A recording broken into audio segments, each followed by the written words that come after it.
Bonjour à tous, bienvenue pour ce nouveau volet de cette nouvelle émission qui n'a toujours pas trouvé son nom et qui ne le trouvera probablement jamais. Alors, pour être très brève, il s'agit donc de proposer une discussion critique autour d'un film, d'un livre ou d'un tout autre objet culturel. Aujourd'hui, c'est le deuxième volet de cette émission. Il va s'agir encore une fois d'un film, mais cette fois-ci d'un film adapté d'un livre. Donc peut-être on va pouvoir parler des deux à la fois. Et aujourd'hui, je suis toujours accompagnée très agréablement par mon ami Emmanuel Burdeau. Salut. Merci. J'ai quitté le studio entre-temps, je suis revenu. Voilà, bon, merci de récidiver. Ouais, je vois que tu n'as pas encore fui. Non, non, il n'en est pas question pour l'instant, non. Donc je rappelle que tu es critique cinéma, que tu as dirigé dans une vie antérieure les Cahiers du cinéma, que actuellement tu diriges autre chose, tu diriges ton Substack. Ouais, je dirige et j'obéis parce que je suis seul. Voilà. Et donc en fait, c'est quoi ? C'est une plateforme d'abonnement où tu publies régulièrement des textes ? C'est une plateforme qui se présente comme étant dédiée à l'écriture. Donc c'est un endroit où je publie comme je le veux et quand je le veux. Voilà. Et c'est là que désormais on peut me lire parce que je voudrais faire en sorte que ça devienne vraiment mon lieu. Voilà, donc on vous invite évidemment Bien sûr. À vous abonner et à le soutenir. Aujourd'hui, on sera 3. Voilà, parce que j'ai le plaisir de recevoir Fawzi. Salut Fawzi. Salut. Bon, Fawzi, on te connaît, hein. Enfin, tu es connu du public fidèle de PDH. Tu es militant décolonial, tu es streamer aussi en ce moment. À mes heures perdues. Ouais. À tes heures perdues, aux côtés de Mehdi aussi, qui est connu ici. Peut-être que je pense qu'on fera passer un peu voilà, les chaînes et les liens par-ci par-là pour vous deux. Donc aujourd'hui, le film dont il est question. La petite dernière de la réalisatrice Afsia Herzi. Donc il s'agit de son 3e long métrage en tant que réalisatrice. Je dis en tant que réalisatrice parce que c'est aussi une actrice. Une très bonne actrice par ailleurs. Moi je considère que ça fait partie des meilleures actrices du cinéma français actuellement. Donc les 2 derniers, c'était Tu mérites un amour, puis Bonne mère. Et là, on arrive avec La petite dernière, qui est une adaptation, je le disais, d'un roman sorti il y a 5 ans, qui avait été écrit par l'autrice Fatima Das. C'est un roman qui avait beaucoup fait parler de lui à l'époque, qui avait même fait polémique. Peut-être qu'on aura l'occasion d'y revenir. Alors, le pitch du film, il est assez simple.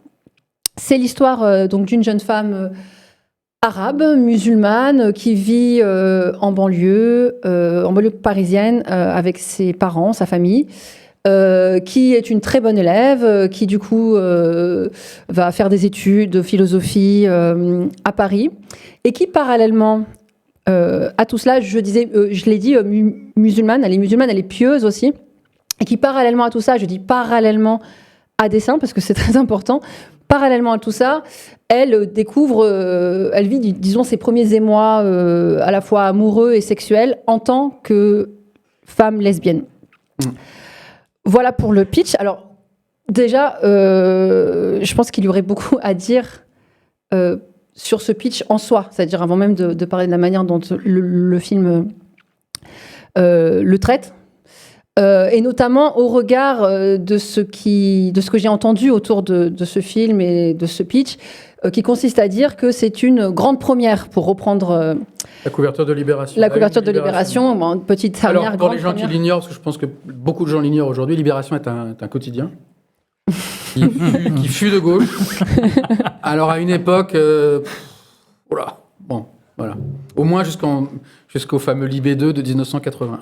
Voilà, donc une grande première en quoi ? En ceci que ce serait donc la première fois dans le cinéma français que serait consacrée une figure comme celle-ci, donc une figure de femme arabe, musulmane et lesbienne. Donc il y aurait quelque chose un peu d'inédit, d'inouï, voire de révolutionnaire. Vraiment, quand on entend les propos dithyrambiques à cet endroit, on a quelque chose de vraiment qui est de cet ordre-là. Pardon, si on reste éventuellement... je vais changer de micro. Si on reste un instant, on va rester trop longtemps, mais si on reste un instant, parce que j'ai vu qu'elle est apparue sur la une de Libération. Oui, dis-moi. Il est vrai que l'actrice, son nom m'échappe, excuse-moi, c'est absolument affreux. Moi aussi, qui joue dans le film. Nadia Meliti.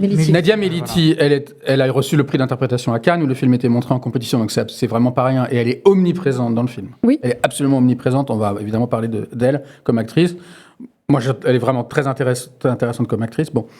Et le film est réalisé par Afsia Herzi. Le choix de Libération de faire figurer également le personnage de Jihan, qui est un personnage qui est très important dans l'intrigue amoureuse, mais qui, en termes d'interprétation et de temps à l'écran, est quand même un personnage très secondaire.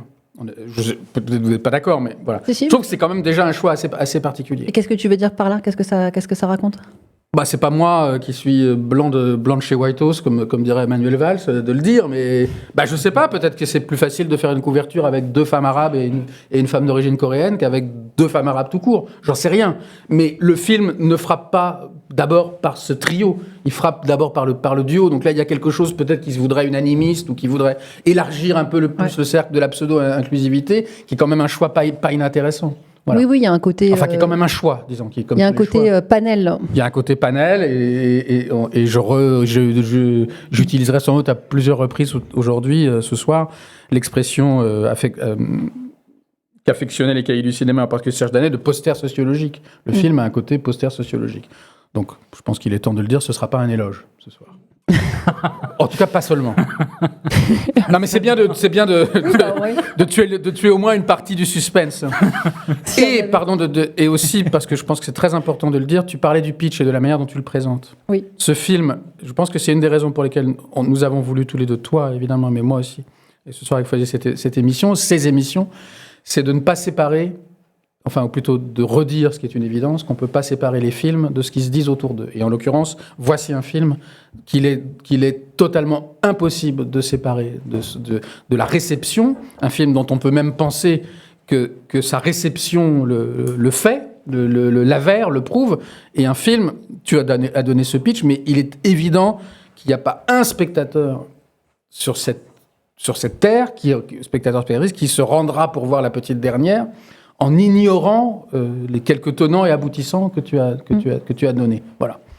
Oui, donc c'est un film dont la problématique, puisque c'est une problématique, comment être à la fois une femme arabe, musulmane et lesbienne, précède la vision. De sorte que, d'une certaine façon, le travail est presque en partie fait. Donc ça, simplement, je reviens. Non, il n'y a pas de problème, c'est très bien. Je reviens sur l'idée que ce pitch est inouï, inédit, etc. Moi, il me semble, alors sans vouloir, il doit certainement y avoir une part d'inédit dans cette proposition qui est faite, mais il n'empêche que moi, je peux pas décemment laisser dire que un pitch comme celui-ci ne s'inscrit pas dans toute une tradition du cinéma français, qui est même une espèce de figure imposée à l'endroit des descendants de l'immigration, des post-colonisés, qui consiste donc à raconter le récit d'une jeune femme arabe, le récit de son émancipation. Alors vraiment, je dis le mot émancipation à dessein, parce qu'en plus c'est un mot qui est extrêmement présent, à la fois dans la promotion de ce film, ça fait partie des éléments de langage qui a été distribué aux actrices, à la réalisatrice, etc. Mais aussi dans le film lui-même, de manière assez grotesque, par ailleurs, parce que c'est dans le cours c'est pendant un cours de philosophie, on lui apprend l'émancipation. Cette scène, elle est aberrante, là, vraiment, elle est... Donc, mais ce que je veux dire, c'est que la figure imposée, c'est pas seulement le récit d'émancipation d'une femme arabe, c'est aussi également ce récit, il se fait à partir de sa sexualité. Ça, c'est très important que ce soit à l'endroit de sa sexualité, en tout cas, ou de ses mœurs amoureuses, etc. Et que cette émancipation, elle entre en conflit ou en contradiction avec sa culture d'origine, alors que ce soit sa religion ou culturellement, voilà. Voilà, ça c'est quand même un parangon de ce qui se fait d'habitude. Donc là, il y a quelque chose qui est pas tout à fait, de l'ordre de la révolution, quoi. Non, c'est pas inédit ni dans la fiction de manière générale, que ce soit le cinéma ou la littérature, que ce soit en France ou ailleurs. C'est pas inédit dans l'imaginaire collectif aussi. C'est ce que disait Emmanuel justement avant. Le film, en fait, il est déjà accompagné par tout un ensemble de pensées, de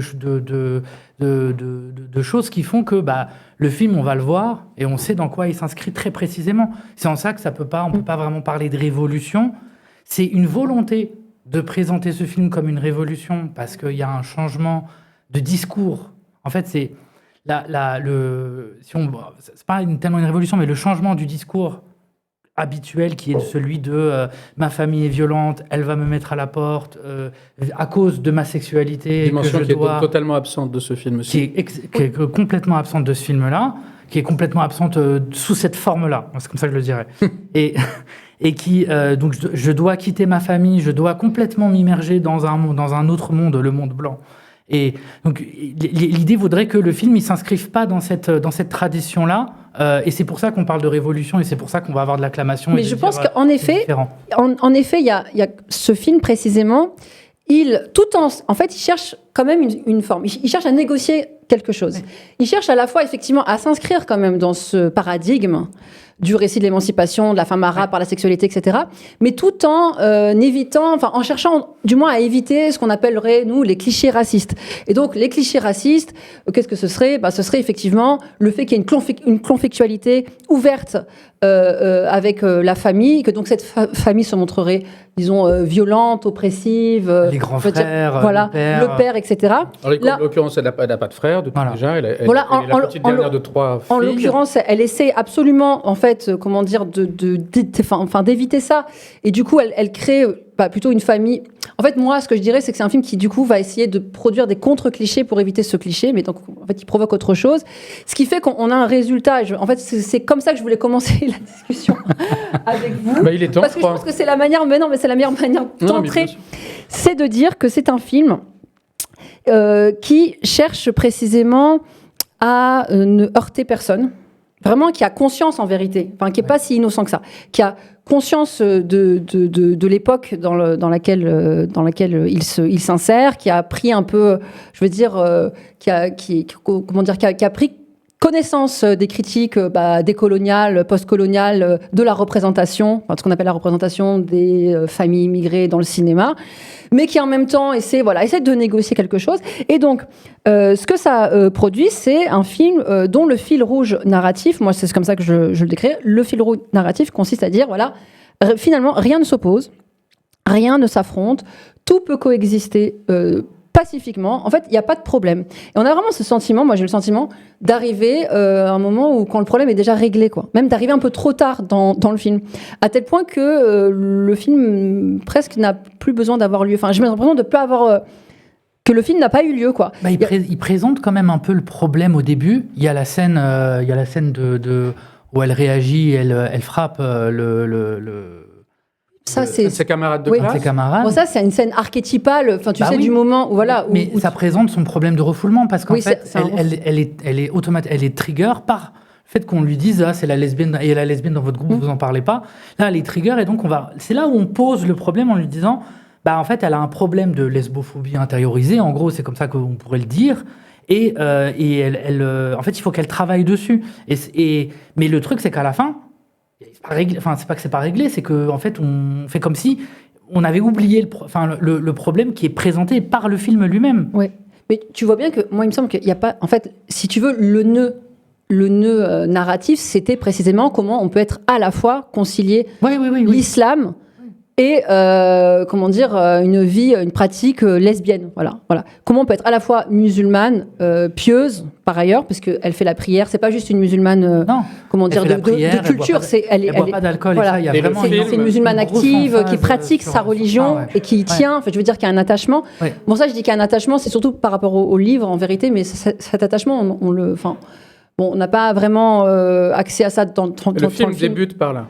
Oui, par une prière. Le film débute d'ailleurs par un plan que, comme je l'ai revu tout à l'heure, assez fort, parce qu'elle est face à un miroir, mais on ne voit que son dos. Donc on peut supposer qu'il va être question, c'est vraiment de la critique de cinéma pour grands débutants, mais qu'il va être question de l'image qu'elle a d'elle-même. Et ça commence par la prière, les ablutions et la prière, qu'elle fait le matin, toute seule. Donc ça, c'est des choses dont on a discuté, donc je voudrais vraiment que tu reparles. Donc son appartenance... L'attachement qu'elle a à la religion est présenté d'emblée comme une affaire intérieure, personnelle, intérieure, spirituelle, comme quelque chose qui ne lui est pas imposé par sa famille. Ça ne fera l'objet d'aucune discussion au sein de la famille. Il n'y aura qu'un seul plan qui viendra après une scène dont on va évidemment parler, qui est la discussion avec un imam. Il n'y aura qu'un seul plan qui est du type de celui de l'affiche, où elle sera accompagnée dans la question de la Grande Mosquée de Paris, je suppose, accompagnée de quelques femmes, dont sa mère ou une de ses sœurs. Mais jamais au sein de la famille, il n'y a de discussion sur la religion, ni conflictuelle, ni d'ailleurs non conflictuelle. Donc cette question de l'appartenance religieuse est une question qui lui appartient en propre. Absolument. De même que, enfin, pas tout à fait d'ailleurs. Une des questions est de savoir est-ce que son orientation sexuelle est traitée aussi comme une question qui lui appartient en propre et uniquement en propre. Pas totalement, puisque répond ou anticipe, je ne sais plus exactement dans l'ordre du film, anticipe plutôt, ce qui vient avant la fameuse discussion avec l'imam où elle lui dit « je viens pour une amie qui se demande si elle peut concilier relations sexuelles hors mariage d'abord, ou relations intimes hors mariage d'abord, et ma religion ». Bon, mais le type lui dit non, l'imam lui dit non, et elle dit en plus c'est même pas une relation avec un homme hors mariage, c'est une relation avec une femme. Il lui dit deux fois non, disons d'une certaine façon. Bon, bref. Avant cela, il y a une scène qui est très très significative et qui est un des moments, je dirais, objectivement forts du film, qui est une scène de Gay Pride, hein, où elle défile. Et défilant avec son amie Jeanne, qu'on a vu, qui est présente dans le film, mais très présente dans le film et qui était partage la une de Libération, qui est une scène très, très frappante pour plusieurs raisons. D'abord parce que ça veut dire que cette question quand même de l'homosexualité, elle est politisée, alors que la question de la religion ne l'est quasiment pas. Pas du tout, ouais. Et que par ailleurs, alors peut-être j'anticipe, mais peu importe, et que par ailleurs, il se passe quelque chose de très frappant, dont on a un peu discuté entre nous tout à l'heure, parce que cette émission est quand même un tout petit peu préparée. Jusqu'à présent, cette jeune femme, et là il y a une confusion très nette et sans doute, disons, concertée, peut-être pas voulue consciemment, mais concertée, enfin orchestrée, jusque-là, cette jeune femme, nous ne l'avons jamais vue donner, disons, de ce qu'on pourrait appeler tout simplement des signes d'homosexualité. Je ne parle pas de signes culturels, de la musique qu'elle écoute, des choses comme ça, mais dans la relation qu'elle a avec cette jeune femme, on ne l'a jamais vue partager un geste de tendresse, on ne l'a jamais vue se montrer, pas à d'autres, mais se montrer aux spectateurs. Bon. Et là, subitement, elle est subitement dans une scène, dans une Gay Pride où elle défile, et où elle défile littéralement aux yeux du monde, avec, je crois, un drapeau, et elle sourit, alors que c'est un personnage qui est très taciturne, et où tout à coup, l'équation qui nous est proposée ici, et qui est hautement problématique, et que, en gros, vivre librement son homosexualité, et donc sa sexualité, et donc aussi en donner les signes, en donner le spectacle, serait la même chose que être un tenant de la... Comment dire, il n'y aurait pas d'étape intermédiaire entre la non-visibilité et la visibilité politique. Voilà. Il n'y aurait pas de terrain qui serait simplement de la visibilité au sein de l'intimité, au restaurant, ou discrètement, ou dans une chambre, voilà. Et donc c'est comme si, en fait, la visibilité, quelque chose...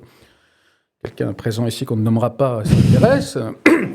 On sait au moins que cette émission intéresse une personne. Bon, voilà, c'est la même. Moi, j'ai un gros problème avec ça. C'est que la visibilité ne serait que politique, mais au sens identitaire, quoi. Oui. Et ça, c'est quand même très, très, très, très, très problématique. Mais par ailleurs, c'est d'autant plus problématique, je le redis, et après je me tais, que ça ne cadre absolument pas avec le tempérament de cette jeune femme. Et que son tempérament, alors là, je vais peut-être dire une chose un peu facile, et que c'est son tempérament qui détermine le régime de visibilité du film, à savoir que c'est quelqu'un qui est taiseux, qui ne sourit pas, et qui donc se refuse à exprimer quelque chose. Donc, poser un personnage comme ça, qui se refuse à exprimer, qui est un peu dans le droit fil des personnages interprétés par Afsia Herzi, donc qui se refuse à exprimer, et tout à coup la faire basculer dans une espèce de registre d'expression de Gay Pride, et où on la met évidemment en parallèle avec des chars, des gens aux fenêtres, c'est totalement aberrant. C'est totalement aberrant. C'est-à-dire qu'il n'y a pas d'espace à proprement parler pour la fiction, qui serait quelqu'un qui ferait son chemin, qui ferait faire son chemin à IE progressivement. C'est-à-dire entre je me refuse, j'ai la casquette, la muraille de Chine, je suis complètement fermé, et la Gay Pride, il n'y a pas d'étape. Ça ne va pas du tout. Et c'est pour ça que si on revient sur ce que tu disais, sur il n'y a pas de conflit, moi je suis complètement d'accord avec ça. Et surtout, moi, ce que j'ai vu personnellement, c'est que... En plus, elle le mord, le drapeau. Ça ne se fait pas. Des trucs en plastique, il n'y aura pas de petite dernière il n'y aura pas de petite avant-dernière. Non, c'est cancérigène, les conneries comme ça. Pardon. Je sais pas, Louisa m'a dit fais des traits d'esprit, donc. Effectivement. Je commence à regretter. Ouais. C'est pas la seule. Et en fait, moi je trouve qu'il y a une grosse dichotomie dans le film entre les scènes où elle est dans sa famille, en fait il y a en gros une dichotomie in et out. En gros, elle est soit invisible et soit effectivement, et ça c'est très bien dit, visible et même intégralement, voilà, intégralement visible et il n'y a pas d'intermédiaire. Et on le voit bien dans les scènes, effectivement sur son visage, on voit que quand elle est chez elle et notamment quand elle est avec sa famille, c'est ça qui m'a le plus interpellé, c'est qu'elle est là sans être là. Elle est présente sans être présente. Il y a même une scène où il y a sa mère et ses 2 sœurs qui préparent à manger. Et il y a vraiment physiquement une séparation. C'est-à-dire qu'elle vient après, elle est en dehors, quoi. Oui, c'est pas l'endroit de sa vérité, c'est pas l'endroit de son authenticité, c'est ça, quoi. Exactement. C'est pas là où elle est vraiment elle-même, Par contre, quand on la voit, et il y a 3 scènes, donc effectivement, il y a la scène de la Pride, il y a la scène quand elle est dans la soirée, dans la soirée à la fac, et dans la scène où elle a la soirée tiramisu, tu veux dire ouais, la soirée tiramisu. Dans le mot de passe est tiramisu. Exactement, et la soirée. Les gens s'imaginent pas les trucs sexuels. Le plan, la pâtisserie italienne. J'arrête. Le plan sur la mutinerie. À la mutinerie, le bar lesbien, là, en fait, on voit, elle vit. Donc, en fait, le film propose quand même, il fait quand même une proposition de famille. Je ne suis pas moi-même et c'est pas mon endroit de vérité et je peux pas. Et je suis empêché d'être authentique et l'extérieur, là où je politise, je suis visible, etc. Oui, mais tu vois bien que ça ne pose pas cette double vie. En fait, n'est jamais un problème. Voilà, n'est jamais un problème. En fait, il y a une juxtaposition de plans comme ça qui se juxtaposent entre ces doubles vies. C'est comme ça qu'on parle de cette double vie. C'est juste qu'on passe d'une scène de prière à une scène où elle est en train de, enfin, elle est dans une fête lesbienne, ou alors elle est en train de, je sais pas, de coucher avec une femme. Et donc, t'as ces 2 plans qui se succèdent. On voit pas. En fait, moi, j'ai l'impression qu'il me manque, si tu veux, le plan de transition. Enfin, ce qui se passe entre les 2 précisément. C'est ça qui m'intéresse. Ah oui. En fait, comment tu passes d'une étape à l'autre. Parce que, oui, mais parce que c'est là que. Mais en fait, c'est ça. C'est ici que le récit peut exister. C'est ça qui fait récit. C'est quand tu passes justement de cette étape à cette autre étape. Et donc, quand elle passe de son date là avec la femme plus âgée qui lui. Donc la scène dans la voiture. La scène dans la voiture, exactement. Mais, ouais.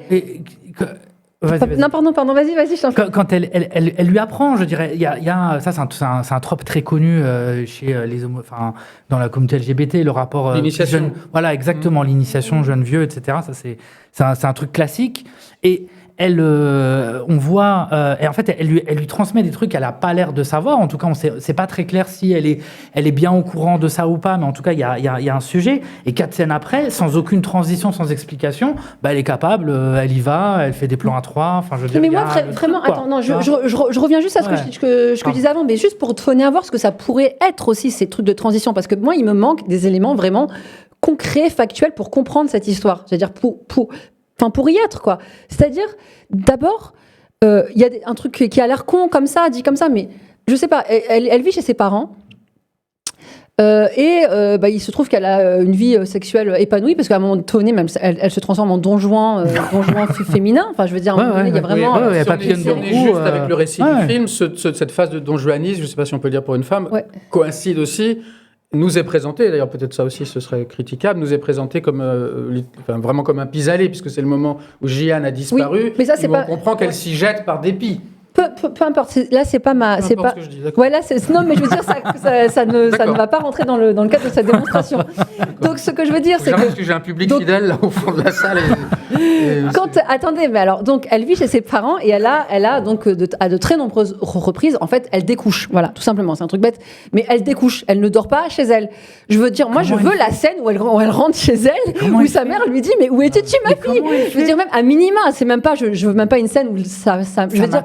Là, on est chez les hippies, quoi. Je veux dire, je veux bien que la famille musulmane, justement, ne tombe pas dans le cliché de la famille oppressive, etc. Mais au moins, faites-la un peu exister, quand même. Je veux dire, elle peut quand même demander à sa fille où elle est. Et puis moi, en fait, si je dis ça, c'est pas parce que je veux voir une scène qui me donnerait à voir une réalité. C'est pas ça. C'est que ce qui m'intéresse, du coup, c'est la manière dont elle va répondre, dont elle va négocier précisément cette liberté. Enfin, elle va négocier. Avec les 2 vies. Comment elle va mentir, mais quel type de mensonge elle va faire. Et là, du coup, on comprendrait que, ok, il y a un déchirement, là il y a un problème, il y a une négociation, elle a quelque chose à produire, une créativité, une inventivité de sa part et des choix aussi, qu'elle a à faire un choix qui lui coûte, elle doit choisir, qui lui coûte concrètement.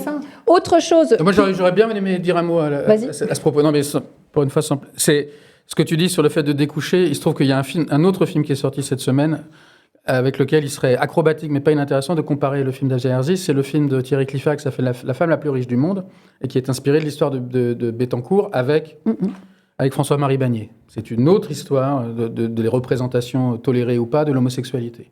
Et bien cette dame qui est la femme la plus riche du monde, qui dirige L'Oréal, même si dans le film c'est présenté sous pseudonyme, la première fois qu'elle va passer une nuit avec François-Marie Bagné en boîte de nuit, lorsqu'elle rentre, son mari lui dit « mais tu as découché ». D'où viens-tu ? En effet, bien sûr, en effet. Et là, elle l'envoie balader en disant « je m'amuse, moi ». Mais si on revient à la scène d'initiation, qui est très importante, je pense, de rendez-vous dans la voiture, avec une actrice que, je crois, apparaissait déjà dans Bonne Mère, qui est plutôt une très bonne actrice. Moi, cette scène, je ne suis pas sûr vraiment de ce que j'avance, mais je la trouve embarrassante, pour aller dans ton sens, Louisa. Ce qui se passe, c'est que pour le spectateur, c'est le moment où on entre de plein pied dans le sujet lesbien. Puisque cette femme avec qui elle a rendez-vous, un peu plus âgée qu'elle... Beaucoup plus âgée, pas un petit peu plus. Ouais, beaucoup plus âgée, ouais. C'est une vingtaine d'années. Oui, même limite... elle est moins âgée que moi, quand même. C'est pour ça que c'est ce que je veux dire. Moi, je suis pas sûr. Hein. Franchement, c'est même une... Merci, ouais. C'est une scène qui est limite à cet endroit, pour ça. Elle lui explique des choses de très belle manière, mais de manière assez crue. D'accord ? Donc, pour le spectateur, voilà, nous sommes là dans l'amour lesbien. Et de son côté... Fatima dit très peu de choses, mais quand même, parmi les choses qu'elle dit, qui sont très rares, elle pose la question à cette interlocutrice qui, je crois, n'a pas de prénom, ou je l'ai oublié, pardon. Elle lui dit « Mais comment tu as su, toi, que tu étais attirée par les femmes ?» Et elle dit « Écoute, dès 14 ans, je suis tombée amoureuse d'une camarade au lycée. » D'accord. Ce qui, je trouve, ennuyeux avec cette scène, c'est qu'en fait...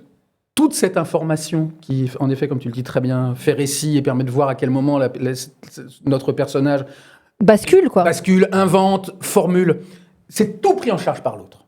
C'est-à-dire que ça permet de faire le job et de dire au spectateur, ok, voilà, maintenant on va parler de ça, mais sans se pas mouiller. Du tout avec le personnage. Mais sans se mouiller. Mais pas du tout avec le personnage principal. Ah ouais. Et je mettrais volontiers dans le même sac la scène émancipation du cours de philosophie, dont nous parlions tout à l'heure. C'est juste une citation, ça dure qu'à 15 secondes. On a souvent invoqué, et à raison, parce qu'il a été très important pour Afsia Herzi, et c'est quelqu'un d'important, Abdelatif Kechiche. Kechiche, lui, il aurait fait un cours sur la Boétie, ça aurait duré un quart d'heure. Les gens n'en pourraient plus. Ou bien on montre rien. Mais là, le film, c'est une pastille. C'est une pastille, comme tu l'as très bien dit tout à l'heure, c'est un élément de langage, c'est pas davantage. Ouais. Et quand il parle des égaux parmi les égaux, qui est quand même une formule magnifique, c'est toujours elle qu'on voit.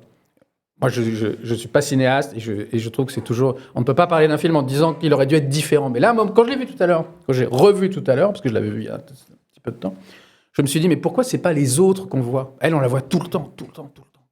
Il y a 95% des plans sont des gros plans sur elle. Donc on pourrait l'oublier. On pourrait voir d'autres, donc nous dire que tiens, en voilà des égaux. Puis on pourrait revenir à elle, d'une certaine façon. Bon, c'est pareil, là je dévie un peu, mais ce que je veux dire, c'est que c'est de l'ordre de la pastille. C'est de l'ordre de la pastille. Et comme le spectateur sait, il n'est pas entré dans cette salle sans le savoir qu'il est face à un film progressiste, il fait le boulot. Non, mais il fait le boulot. Égaux parmi les égaux, c'est elle. On le devine. On devine, on suture tout nous-mêmes. Et ce personnage, c'est aussi pour ça que ça me gêne qu'elle dise « je viens pour une amie », c'est qu'elle fait rien pour elle-même. Elle n'investit rien pour elle-même qui lui permettrait de se mettre un peu en danger. Comment dire ? Après, c'est un peu dur de dire ça, parce que sa vie n'est pas facile, mais qui lui permettrait d'énoncer des choses, énoncer les choses pour elle-même, et qui mettrait aussi le spectateur en position parfois de dire « je ne suis pas d'accord avec ce qu'elle dit là. Je ne suis pas d'accord. Je ne suis pas d'accord avec la manière dont elle formule son problème. » Mais comme elle ne le formule pas, on est tout le temps d'accord. On ne peut pas ne pas être d'accord avec le plan de quelqu'un, parce qu'il n'y a pas qu'elle regarde dans le vide. Il n'y a pas de conflictualité. Voilà, on ne peut pas ne pas être d'accord. Non, mais par contre, parce que là, il y a plusieurs personnes qui disent, mais elle vit... Attends, elle vit à la fac. Mais non, mais elle du coup, comme elle est à la fac, elle vit pas chez ses parents. Non, elle vit chez ses parents mais non, au début. Et oui, mais tout le long du film. Mais en fait, oui, enfin pour moi tout le long du film, mais admettons que du coup elle est effectivement, je sais pas, elle a une chambre, une cité U, mais montrez-le-nous. Enfin, je sais pas. Bah oui, Il y a un truc là. Je veux dire, il y a à aucun moment, voilà, on peut pas inventer une histoire. Pour le coup, elle est jamais, on la voit jamais. Une brève parenthèse ou plus longue. Elle fait plutôt des allers-retours. Le livre de Fatima Das, la petite dernière. Elle vit chez ses parents jusqu'au bout. Et quand même très différent du film parce que le livre, lui. Et moi, j'ai beaucoup apprécié ça parce que ce sont des choses que je connais pas bien. Le livre est très, très précis. Ouais. Le lieu, les heures, les trajets, oui, le absolument. temps, où on va, comment on va, à quelle heure, il y a ce sujet géographique, ouais. Voilà. Là, ici, ça se passe, le film se passe nulle part. Moi, effectivement, on est dans l'éther tout le temps. On est dans, à part la mutinerie, je vais bientôt me rendre, mais sinon, mais le film, on est nulle part. Il y a 2-3 éléments, mais très, très pauvres. Sinon, c'est toujours un plan sur elle. Et le reste est abstrait, éthéré. Et y a pas on peut pas faire un film sur des sujets aussi, pardon, je veux dire une rambailleté sur des sujets aussi politiques en disant qu'il n'y a pas de monde. Il n'y a pas de monde derrière. Même quand elle filme un cours, il y a qu'elle, quoi. Même un cours, il y a qu'elle. J'en profite pour dire ce que je pense effectivement aussi de la distinction entre le film et le livre, parce que pour ma part, c'est complètement différent. Mais vraiment, même au niveau de ce que j'ai dit quand je dis le pitch, pour moi, ça raconte pas du tout la même chose, même au niveau du. Dans le livre, d'ailleurs, ça arrive de manière beaucoup plus tardive. Oui, la question oui, tout à fait. Moi, je dirais précisément que le film échoue là où le livre réussit. C'est-à-dire que le livre, ce qu'il veut nous raconter, c'est précisément un impossible.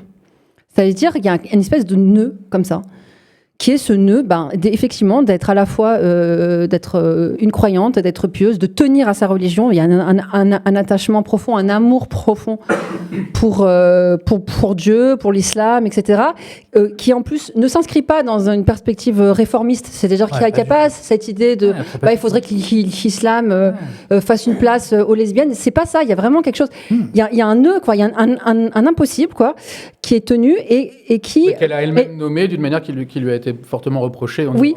Et en fait, elle fait de ce récit, enfin de cet impossible, le récit, enfin l'objet du récit.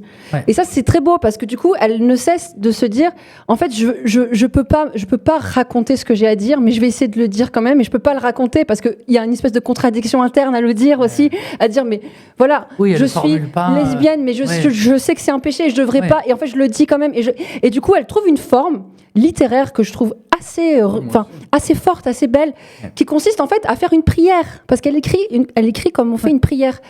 Mais c'est-à-dire qu'elle prend sur elle cette idée que là, en fait, c'est une grande épreuve que j'ai à vivre. Et ma grande épreuve, c'est sa manière de négocier aussi quelque chose de je vais le dire sans avoir à trahir qui je suis.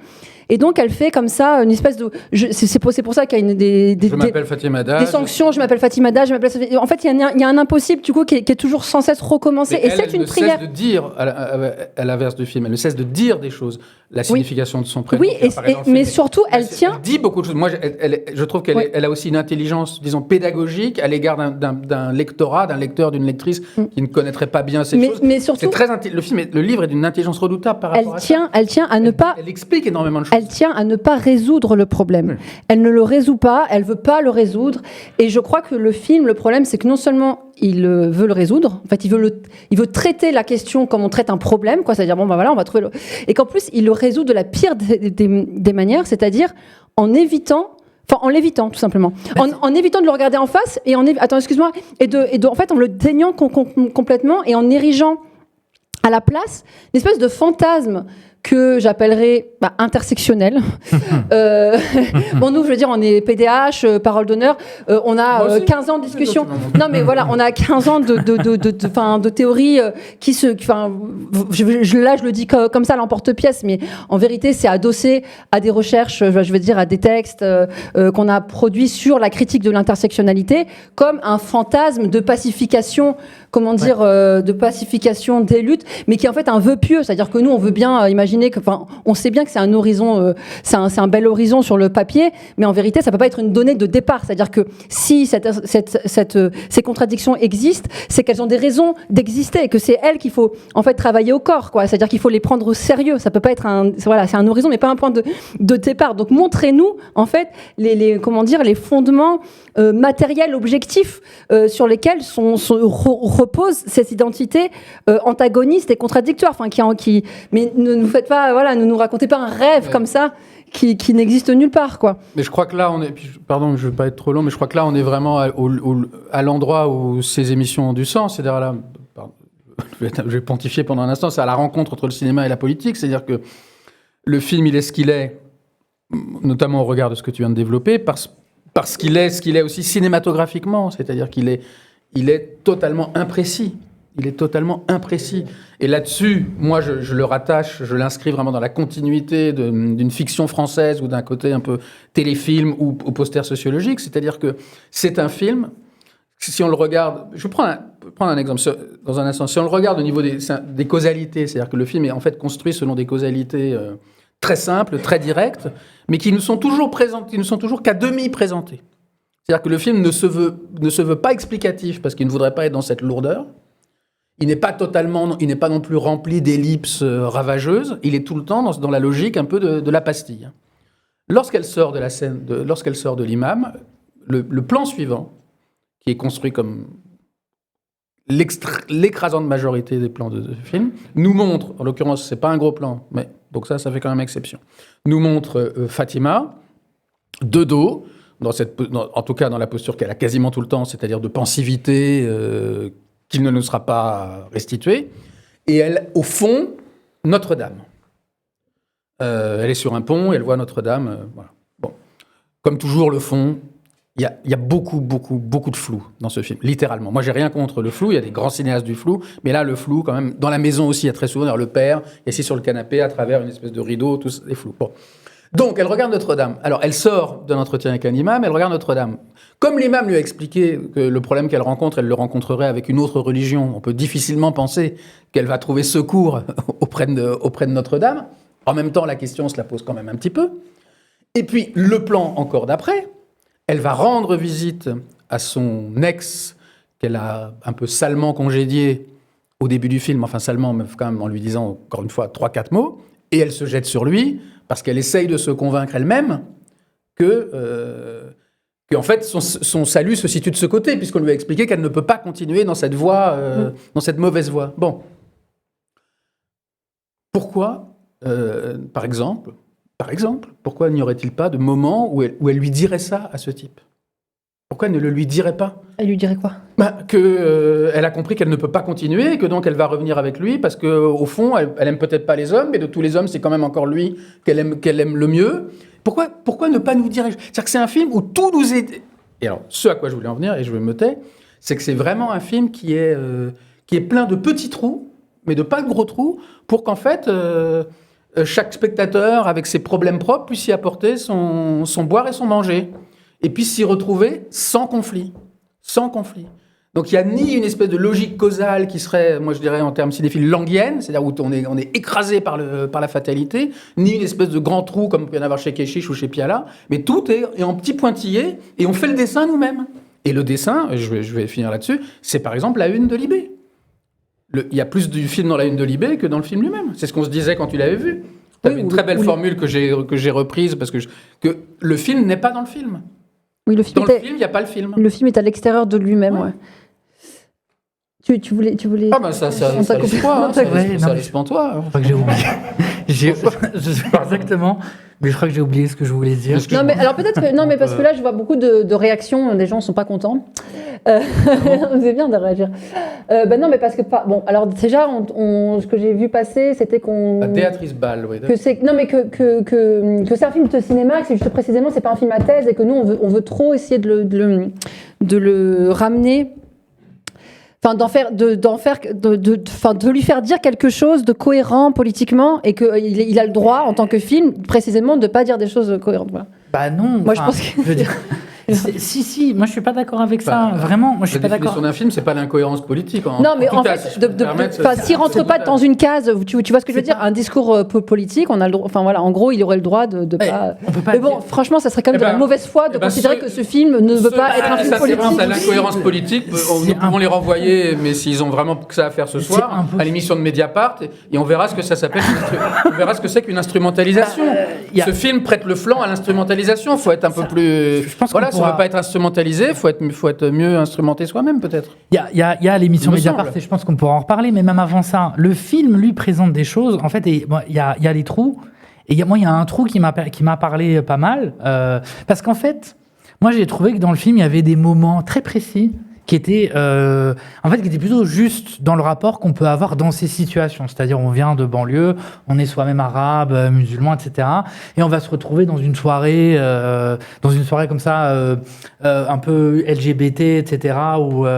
Et en fait, je trouve que dans la posture qu'avait l'actrice à certains moments, notamment quand elle était assise dans le canapé, que tout le monde c'était un peu la zizanie autour, elle boit pas d'alcool. Il y a vraiment, en fait, elle vient avec des règles très précises. En fait, c'est très cadré. Et ça, je trouve que c'est quelque chose qui a été assez justement mis dans le film. C'est quelque chose dans lequel on se retrouve quand on a ces parcours-là. Ça, j'ai trouvé ça vraiment intéressant. Par contre, le truc énorme qui manque dans le film, c'est qu'on parle d'une femme qui vient de banlieue, d'une jeune qui vient de banlieue. On n'a absolument rien concernant le racisme qu'elle peut subir, son rapport aux Blancs, fondamentalement raciste, et aux problématiques socio-économiques, tout ça, c'est complètement évacué, c'est absent en fait, on ne sait pas, elle sort un peu souvent, il y a effectivement les négociations quand elle rentre chez elle, ça c'est le truc, mais aussi comment elle fait pour soutenir ce niveau de vie, je dirais. Négociation quand elle rentre chez elle. C'est ce que Louisa disait quand elle découche et qu'elle rentre, on ne voit pas ces scènes. Il n'y a pas ces négociations. Voilà, bien sûr, oui. Non, mais ça, c'est ce qui manque, ça. Même dans le livre, il y a, tu sais, c'est des moments importants du livre, quand le trajet en RER, où elle dit, je passe 3 heures par jour, et du coup, et d'ailleurs, je crois que ça fait partie des passages que j'ai préférés. Enfin, c'est très bien que ce moment où elle décrit les pensées des gens, les gens qui c'est ne laissent pas génial, passer. c'est tellement bien fait. Et donc ça, c'est complètement évacué. Ça, c'est évacué. Alors que c'était en fait, vraiment tous les trucs bien du livre sont voilà. Et en fait, on veut parler d'identité parce que derrière dans ce fond-là, c'est qu'il y a quand même une envie de faire corréler ces identités, mais en fait, c'est vidé, les trucs un peu gênants, ils sont vidés. Et on présente, et moi ça, je suis désolé, je pense que c'est vraiment c'est un problème. On présente le milieu LGBT blanc comme étant totalement dans l'acceptation universelle. Il y a ce côté un peu universel total, notamment la scène dans la mutinerie. Moi, je pense qu'elle servait vraiment à mettre en avant ce truc de on est tout ensemble, on est un tout, on est en dehors de toute notion de classe, de race, de choses comme ça. Et on arrive, et en fait, elle vient, elle est quand même, ils l'ont quand même. Ce que je veux dire, c'est ce qu'elle représente, c'est quand même c'est une meuf de banlieue, quoi. Enfin, je veux dire, elle a sa façon de parler, sa façon d'habiller, c'est extrêmement situé. Dans la société, c'est pas quelque chose qui est très valorisé, c'est même l'inverse. C'est plutôt... Mais pourtant, elle arrive et tout le monde l'accepte, c'est pas un sujet. C'est vraiment pas un sujet. On pourrait même ajouter... Ça, c'est un manque, ça. On pourrait même ajouter que, ce que tu dis, que non seulement tout le monde l'accepte de la façon que tu viens de décrire, mais elle est toujours également présentée comme désirer la première lors de ces rendez-vous, de manière systématique. Oui. C'est-à-dire qu'il suffit qu'elle arrive. Alors certes, elle est loin de manquer d'allure, mais comme tu l'as dit aussi, elle peut, je veux dire, elle est... On peut dire que c'est une super actrice. Moi, j'ai vraiment... Elle est toujours... Ça, c'est bien les filles avec qui elle a rendez-vous, sans doute via Tinder, toujours... sont beaucoup très avenantes avec elle. Font le premier pas. C'est-à-dire que la question de son désir à elle apparaît très tardivement dans le film, et pour moi d'une manière aussi problématique. C'est lorsque Jian réapparaît à la suite d'une longue disparition, disons, liée à une dépression, et qu'elle se retrouve encore une fois dans un non-décor de banc public la nuit où il n'y a rien autour, et où Jian veut s'excuser de son absence, et l'autre lui dit « mais je m'en fous que tu t'excuses, qu'est-ce que j'ai fait, qu'est-ce que je faisais moi en t'attendant ?» Voilà. Donc là, on comprend qu'elle a aussi un attachement, une affection, et du désir. Bon. Mais jusque-là, elle est toujours... C'est l'objet, en fait. C'est-à-dire, moi, c'est une chose que vraiment on voit beaucoup dans les films français, c'est à quel point c'est la confiance qu'ont les réalisateurs et les réalisatrices, en l'occurrence la réalisatrice Afsia Herzi, dans le visage de l'actrice, quoi. C'est-à-dire que on a l'impression qu'à toutes les questions qu'on pourrait se poser, la réponse, c'est un gros plan sur l'actrice. Voilà. Toutes les questions que vous vous posez, c'est un gros plan sur l'actrice. Alors, Moi, elle est extrêmement intéressante à regarder parce qu'elle n'est pas belle selon les canons, parce qu'elle dégage une énorme force, parce qu'il suffit qu'elle ouvre la bouche pour que... Voilà, bien sûr, mais ça ne sera jamais suffisant. Ouais, bien sûr. Ça ne sera jamais suffisant. Et de ce point de vue-là, l'affiche est à la fois l'annonce et la reproduction de ça. Mais pour moi, ça, c'est une grande déception précisément vis-à-vis de Afzia Herzi, parce que justement, ce qui me plaisait, ce qui m'a toujours plu chez elle, à la fois en tant qu'actrice, mais aussi dans les livres, dans les films qu'elle a précédemment réalisés, c'est le fait qu'elle est toujours attirée précisément par des actrices un peu absentes d'elle-même. Et elle-même, elle est un peu comme ça. Elle a comme ça, tu sais, un regard un peu... dans un des films récemment qu'elle a fait de Patricia Mazui, donc la prisonnière de Bordeaux, Patricia Mazui disait qu'elle voulait pour une fois obtenir d'elle qu'elle ne ferme pas les yeux. Donc effectivement, voilà, elle ferme toujours un peu les yeux. On sent qu'il y a quelque chose un peu de l'ordre. Voilà, j'ai pas envie de jouer en fait. J'ai pas envie de parler, j'ai pas envie de jouer. J'ai même peut-être pas envie d'être là. Et ça, je trouvais ça très intéressant, très beau à l'écran. Et c'est vrai que, et puis elle aussi, elle incarne, Afzia Herzi, elle incarne aussi ça même dans sa vie. Enfin, je veux dire, en tant que, quand elle est interviewée, etc. Jusqu'ici, c'était quelque chose qu'on pouvait mettre au crédit précisément d'un. Moi, je voyais ça comme un grand mystère intérieur, quelque chose qu'elle avait, qu'elle cachait, une espèce de secret, quoi, de grand secret. Et là, c'est la première fois que je me dis, putain, en fait, ça se trouve, ce que je croyais être un grand mystère, c'est juste un vide. C'est juste un cache-misère d'un vide. Parce que là, précisément, bon, par exemple, là, on était en train de parler de la réception et de la manière dont le film est défendu par l'actrice ou par la réalisatrice. On peut parler peut-être de l'émission Mediapart qui a été consacrée au film. Donc c'est de l'émission qui s'appelle À l'air libre. À l'air libre, qui est, enfin, je vais dire, une catastrophe. C'est l'encéphalogramme plat. Elles n'ont absolument rien à dire, si ce n'est j'ai voulu représenter une femme lesbienne musulmane. Bon, d'accord. Et j'ai voulu la représenter, donc c'est important de représenter pour s'identifier. Je veux dire, on est en 2025, je crois que on en est un peu revenu quand même de cette question de la représentation. Alors, des descendants de l'immigration à l'écran. Il faut absolument qu'on nous voit. Oui, mais d'accord, qu'on nous voit, mais à quel prix, selon quelle forme, pour raconter quoi, qu'est-ce que ça dit, enfin, je veux dire, c'est pas. Alors là, il y a un hiatus, je pense, parce que peut-être que politiquement, si je peux me permettre, vous en êtes revenu depuis longtemps. En revanche, cinématographiquement, on est en plein là-dedans. Le film, ou l'usage qu'il est fait du film, réalise absolument ce qui aujourd'hui est attendu du cinéma, c'est-à-dire la représentation définie comme représentativité. Voilà. Le cinéma, c'est ça qu'on veut aujourd'hui. Mais l'émission de Mediapart, c'est une émission politique. L'émission de Mediapart, c'est une émission politique. C'est pas tellement une émission. C'est pas une émission autour du. Enfin, non. Là, c'est l'objet. L'objet, c'est le film, mais elles sont reçues dans un cadre politique. Absolument. Pour parler... Il est très peu question du film. Bah oui. Il est quasiment pas question du film. Mais il est jamais question du film. Mais à aucun moment, je crois que j'ai vu aucune interview où il est question du film en tant que cinéma.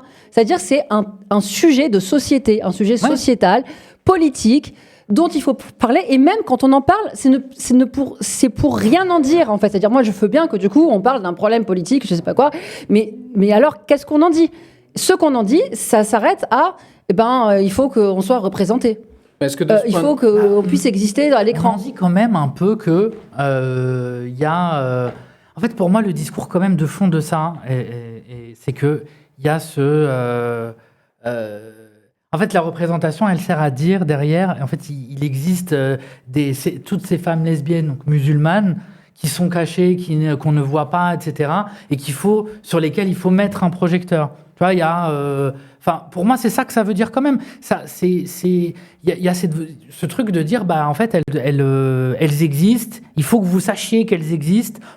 Il faut que vous voyez qu'elles existent. Il y a un peu ce truc. D'accord. Et qu'est-ce qu'on en fait de cette information ? Quel est l'objectif de cette information ? L'objectif de cette information, c'est encore une fois, c'est d'avoir ce point de vue universalisant. C'est-à-dire que on fait du désir. La visibilité serait réponse à tout. Voilà, on fait du désir qu'on peut avoir, par exemple, dans le cadre d'une femme désire une femme. On doit la rattacher aux catégories LGBT et ce rattachement à la catégorie LGBT, on doit construire la visibilité. Parce que derrière, c'est l'objectif final, c'est la visibilité politique. Mais je voudrais dire, puisque, encore une fois, nous, quand même, là, on est 3, c'est formidable, mais au départ, c'était confronté quand même, je veux dire que d'un point de vue, disons, de critique cinématographique, résumer le cinéma à un travail de visibilisation, comme on le dit aujourd'hui, c'est une méconnaissance. Ouais, bien sûr. C'est même un retour en arrière, mais tragique, de penser que le cinéma, c'est... Déjà, beaucoup ont dit déjà que c'est pas de l'image, mais alors penser qu'en plus, ce serait de l'image qu'on montre pour que plus personne ne puisse ne pas la voir, c'est quand même un vrai problème. Par ailleurs, je reviens un instant sur l'émission et le fait que, comme vous l'avez très bien dit, rien ne s'est dit. Mais enfin, je ne sais pas, peut-être, c'est ce que je veux dire de l'ordre de la quasi-gaffe, je ne sais pas. Quand même, s'il ne s'est rien dit, il s'est dit quelque chose au sujet d'une phrase qui a posé problème. Donc on peut dire que s'il ne s'est rien dit, c'est parce qu'il fallait surtout rien dire. C'est vrai, il y avait quelque chose. Il y a une phrase qui a posé problème dans le passé et que moi, cette phrase m'a frappé, parce que je la trouve vraiment forte de ma position. C'est lorsque Fatima Das, si je la rapporte mal, vous me corrigerez évidemment, avait dit à la radio à France Inter, manifestement au début de sa carrière... Face à Léa Salamé. Face à Léa Salamé. Non, mais c'est important parce que... Face à la nouvelle Christine O'Krent, qu'est-ce que tu veux faire ? La reine Christine. Elle lui avait dit, je considère, n'est-ce pas, en tant que musulmane, je ne sais pas si elle avait dit en tant que musulmane, mais elle a dit l'homosexualité est un péché. Voilà. Ça, c'est une phrase. Elle avait dit l'homosexualité est un péché, je suis une pécheresse. Quoi. Voilà, ça, c'est une phrase. Et en gros, on le lui a fait ravaler plutôt 2 fois qu'une. Voilà. Oui. Donc, on va à une émission comme ça, mais on dit rien. Ouais. On dit rien. Oui, c'est vrai. Vous êtes contente d'être dans le film ? Sinon, vous êtes contente d'être dans le film ? Plutôt. Elle est revenue dans l'émission là, de Mediapart, elle est revenue sur la polémique, elle a une posture de dire...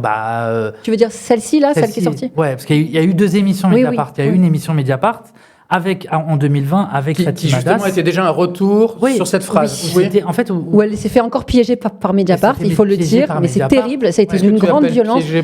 Parce qu'ils ont fait croire qu'ils allaient lui permettre précisément de développer ce qu'elle avait à dire en respectant sa parole, en l'accueillant, puisque elle, ce qu'elle avait à dire, c'est précisément, mais je veux en fait donner à voir une complexité, la position, une position complexe qui était jusqu'ici inaudible, laissez-moi la dire et la défendre, quoi. Et donc, ils l'ont laissé croire qu'elle allait pouvoir s'expliquer. Et en fait, tout le dispositif qu'ils ont mis en place consistait à la mettre extrêmement mal à l'aise. Notamment, on lui a fait la surprise d'avoir fait une espèce de comment on appelle ça, de reportage, c'est des reportages auprès de femmes musulmanes et lesbiennes qui auraient été justement blessées, outrées, je sais pas quoi, et puis t'as alors qu'est-ce que vous en pensez de ça, hein, vous voyez ce que vous avez fait là, hein, vous avez mal, vous avez fait mal. Il y a même eu une référence au fait que attention, parce que l'homophobie c'est pénalement répréhensible. On lui dit ça comme ça sur un plateau. Différents, mais c'est quand même incroyable. On l'a. Je veux dire, c'était une jeune fille. Elle avait 25 ans. Et moi, c'était son premier livre. J'ai trouvé que dans cette émission, elle était 2020. Je trouvais que dans cette émission, elle était, ça se voyait qu'elle était un peu antagonisée, quoi. Enfin, elle était dans une posture. Elle était très digne et elle était très digne, mais j'ai trouvé que c'était. Et on l'a travaillé au corps, pour lui faire dire, en fait, pour lui faire dire ce qu'elle devait dire, c'est-à-dire un peu dire non, mais tout, en fait, en vrai, je représente personne, j'ai dit quelque chose. Voilà, il fallait qu'elle répare sa bêtise, quoi. Mais moi, je venais lui parler, et on lui a parlé des réformateurs entre guillemets d'islam. On lui a parlé de l'imam là, Ludovic Mohamed Zahed. On lui a dit regardez, il y a des tentatives de faire des choses progressistes, etc. Enfin, on essaye de l'amener, de lui dire il faut que tu rentres dans cet agenda, quoi. Pour moi, on essaie de la pousser, quoi. Oui, et d'ailleurs, du coup, je regrette qu'elle fasse corps en fait avec ce film. Parce que c'est précisément ce qu'elle fait. C'est une question qui est posée. Et qu'elle revienne sur ce plateau de... Mediapart, surtout que je veux dire, les deux, ils t'ont trahi, quoi. Ils n'ont pas grand-chose à voir, le film et le livre. Moi, c'est ça que ils racontent presque pas la même histoire, quoi. Enfin, c'est un peu dommage. C'est un peu dommage. Et puis, on voit dans la composition des invités de l'émission de Mediapart, donc celle de 2025, là, suite à la sortie du film, on voit que dans la composition, on prend 3 femmes maghrébines pour... Tu vois, pour moi, il y a ce truc de... le panel, là, que vous disiez sur l'affiche de Libération. Il y a ça qui se joue, quoi. Il y a une autre phrase qui est sortie dans cette interview qui était importante, qui donne une clé de lecture de 2025. On parle autour du film là. Oui, la dernière émission, elle dit à un moment, Afzia Herzi, elle dit en fait c'est simple, en fait j'ai voulu faire de l'islam un décor. Ouais. Non mais vraiment, moi je trouve que ça raconte quelque chose. Elle veut faire de l'islam un décor et elle veut qu'on puisse y voir n'importe quelle autre religion. Ça, elle le dit dans la même phrase, quoi. Complètement vidé absolument de sa substance, quoi. Bon, l'islam, si l'islam est qu'un décor, oui, évidemment que dans ce cadre-là, il y a plus de. Pour moi, on évacue complètement le nœud. Ça parle pas d'islam, quoi. Ça parle plus du nœud. C'est curieux parce que c'est ce que je disais un peu tout à l'heure. Il n'y a pas que l'islam dans le film qui est décor, parce que. Mais arrêtez de te dire c'est un film de cinéma, c'est pas un film politique, parce que j'entends. C'est à moi que tu dis ça. Non, mais dans le chat. Tout le monde dit ça, parce que c'est d'une mauvaise foi absolue. Bien sûr que si, c'est un film politique. C'est un film il est présenté comme tel, il est défendu comme tel. Ah oui. Il est défendu, mais c'est... tout le monde s'est emparé du film pour dire, regardez, c'est quelque chose de nouveau, c'est une façon différente, on peut vivre son homosexualité et son islamité en même temps, il n'y a pas de contradiction avec, ça montre ça. Je veux dire, c'est que des discours politiques. On peut pas dire c'est pas un film politique, c'est une très mauvaise lecture, quoi. Oui, moi je veux pas nous aliéner, parce qu'ils sont très très très très nombreux à nous regarder ce soir, donc je veux pas. Mais oui, en fait, c'est impossible déjà d'une manière générale, c'est très très difficile de parler de cinéma sans parler d'enjeux politiques, mais alors en l'occurrence, ce serait surtout un exercice. C'est ce qu'on a dit au début, quoi. Enfin, c'est ce qu'on a dit au début. Le film, il est plus qu'hasardeux, quoi. Non, bon, après, il y a une des caractéristiques qui revient souvent, j'aurais aimé vous entendre là-dessus aussi tous les deux, ça consiste à dire, non mais précisément, c'est un film qui se veut d'une très grande délicatesse, et qui du coup, peut-être aussi, comment dire, c'est cette délicatesse qui est à l'origine de la trop grande prudence, en fait, du traitement, qui fait qu'on a l'impression que c'est un film un peu trop convenu, un peu plat, etc. Mais qu'en fait, c'est ce que moi j'appellerais un film, son caractère plat, sans saillance en fait, sans accroc. Moi, je sais pas trop comment le prendre. J'ai l'impression que voilà. Et encore une fois, parce que dans l'image, t'as rien d'autre à prendre que les gros plans sur les acteurs et les actrices. Non, mais attends, parce que là, qu'on puisse dire que ça précisément, c'est un parti pris esthétique, tu vois. C'est un parti pris esthétique, c'est le parti pris, de la délicatesse, de la finesse, d'y aller pas franchement. C'est le style Afzia Herzi, quoi. Tu vois, qu'est-ce que j'aurais bien aimé... alors, je vais essayer de te répondre sans être trop long, mais moi, c'est vrai que Afzia Herzi, on avait eu l'occasion d'en parler bien avant. Moi, c'est vrai que c'est quelqu'un dont j'aime beaucoup la figure. Voilà, je trouve qu'elle médiatiquement, elle est très intéressante. Elle est pas, je sais pas si on lui a proposé d'ailleurs, mais elle est pas devenue égérie d'une marque. Elle fait pas la maline. Elle va pas. Non, voilà, c'est pas. Il y a une actrice que j'aime bien, qui est Adèle Exarchopoulos, mais je trouve que médiatiquement, c'est vraiment bon. Voilà, on sent qu'elle est pas fascinée par la célébrité. Je crois qu'elle vit à Nancy. Et voilà, moi, je la trouve très intéressante pour ça. J'aime aussi un certain nombre disons, plus souvent, c'est la façon dont elle interprète les rôles que les films dans lesquels elle est. Mais c'est vrai que quand même, son apparition dans La Graine et le Mulet n'avait échappé à personne. Mais elle a eu le César pour Borgo, qui est un film pas inintéressant et où elle est formidable. Voilà. Donc je ne veux absolument pas, en tout cas, charger la barque a priori. La délicatesse, c'est un très beau mot. Ce que je serais tenté de répondre, c'est... La délicatesse, certes, le sujet lui-même est un sujet délicat, mais pas au sens, mais je dirais, il est délicat dans le sens où il est difficile. Donc la délicatesse n'est plutôt pas le traitement qu'on attend a priori d'un sujet comme celui-là, qui est un sujet quand même éminemment conflictuel. Donc si on traite délicatement un sujet qui pèse son poids, il faut je sais pas c'est ce qu'on sait depuis tout à l'heure, qu'on sente la transition, que quelque chose a été, voilà. Là, en revanche, moi, par ailleurs, le film n'est pas toujours délicat. Parfois, il est cru, dans la scène de la voiture, et c'est très bien. Bon, ce qui est donné comme délicatesse, quand même, j'ai l'impression, est quand même plutôt de l'ordre... Bon, peut-être on commence à se répéter, de l'ordre de l'évitement. Après, non, c'est vrai que, par exemple, au moment où elle découvre... Au moment où elle rencontre pour la première fois Jian dans cette séance pour asthmatiques, je crois, et il y a des échanges de regards, il y a... Mais c'est beaucoup de la... Ouais. Non, mais je sais pas. On peut peut-être là, justement, en profiter pour essayer de remonter un peu sa filmographie en tant que réalisatrice, pour voir aussi, tu sais, ce qui est un peu... Enfin, ce qui peut se distinguer, parce que, par exemple, Tu mérites un amour, moi, c'est un film que j'ai aimé. Oui, moi aussi. Je l'ai plutôt bien aimé. C'est un film où je me sens bien à l'intérieur. Donc, c'est l'histoire d'un deuil amoureux, quoi. Oui, ça se passe je pense, en une saison, un été. Et donc, ça commence avec une rupture d'une jeune femme, donc, qui est incarnée par Afzia Herzi elle-même. Elle joue super bien aussi. Et ça finit avec le moment où elle passe à autre chose, quoi. En fait, en gros, c'est ça. Elle fait vraiment le deuil de cet amour. Et entre-temps, elle fait des rencontres, etc. Bon, pour le coup, là, je trouvais que ce qu'on appelle la délicatesse avait son sens fort, quoi. Mais, oui. Pardon. Mais si on pense à... Et c'était, comment dire, maîtrisé. Enfin, je sens on sentait elle maîtrisait son sujet. C'est la question. Mais il y a évidemment, c'est vrai que c'est peut-être injuste de ne pas l'avoir dit plus tôt, mais une jeune femme qui devient comme elle une actrice reconnue, qui ne capitalise pas en termes d'image là-dessus, c'est quand même assez rare aujourd'hui et c'est remarquable. Et une jeune femme arabe qui ensuite décide de devenir réalisatrice, c'est quand même un parcours qui mérite d'être salué, mais je pense que c'est la raison pour laquelle, on avait pensé très tôt à faire cette émission, avant même d'avoir vu le film. Mais il se trouve que j'ai vu de manière très rapprochée les 2 derniers rôles importants d'Afzia Herzi, ceux qui ont un peu permis vraiment sa consécration comme actrice.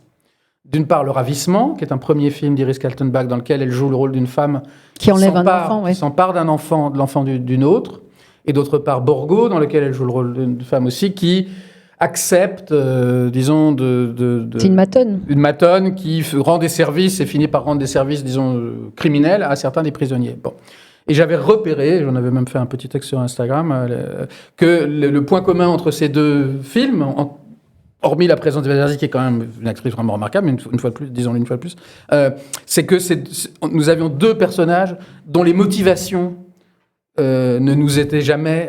qui font des choses étonnantes, voulaient s'emparer d'un enfant et trahir comme matonne, disons, enfin, devenir corrompu, sans jamais que leur motivation ne nous soit confiée. Bon, alors, c'est ce que tu disais sur le mystère. Moi, ce qui m'étonne, c'est que, effectivement, le cinéma aujourd'hui est obsédé de représentativité et de visibilité, mais en revanche, moi, ça fait 30 ans maintenant que j'écris sur le cinéma, cette espèce de hantise du cinéma français à l'égard de l'explication, comme si l'explication ne pouvait être que psychologique et donc réductrice et donc paternaliste, est une chose que j'ai toujours eue en horreur. Voilà. Le mystère a vraiment bon dos. Alors, quand il est porté par une actrice comme elle, oui, d'accord, mais quand même. Et je me demande, et dans ce petit texte que j'avais fait, j'allais même jusqu'à me demander si...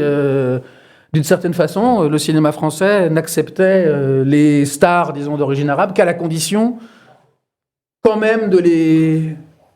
Voilà, qu'elles demeurent mystérieuses. Qu'elles demeurent étrangères. Bien sûr. Non, mais j'aimais bien parce que j'ai lu ton texte là-dessus, justement, tu dis que... Enfin, tu en fais la figure ultime de l'étrangère, quoi.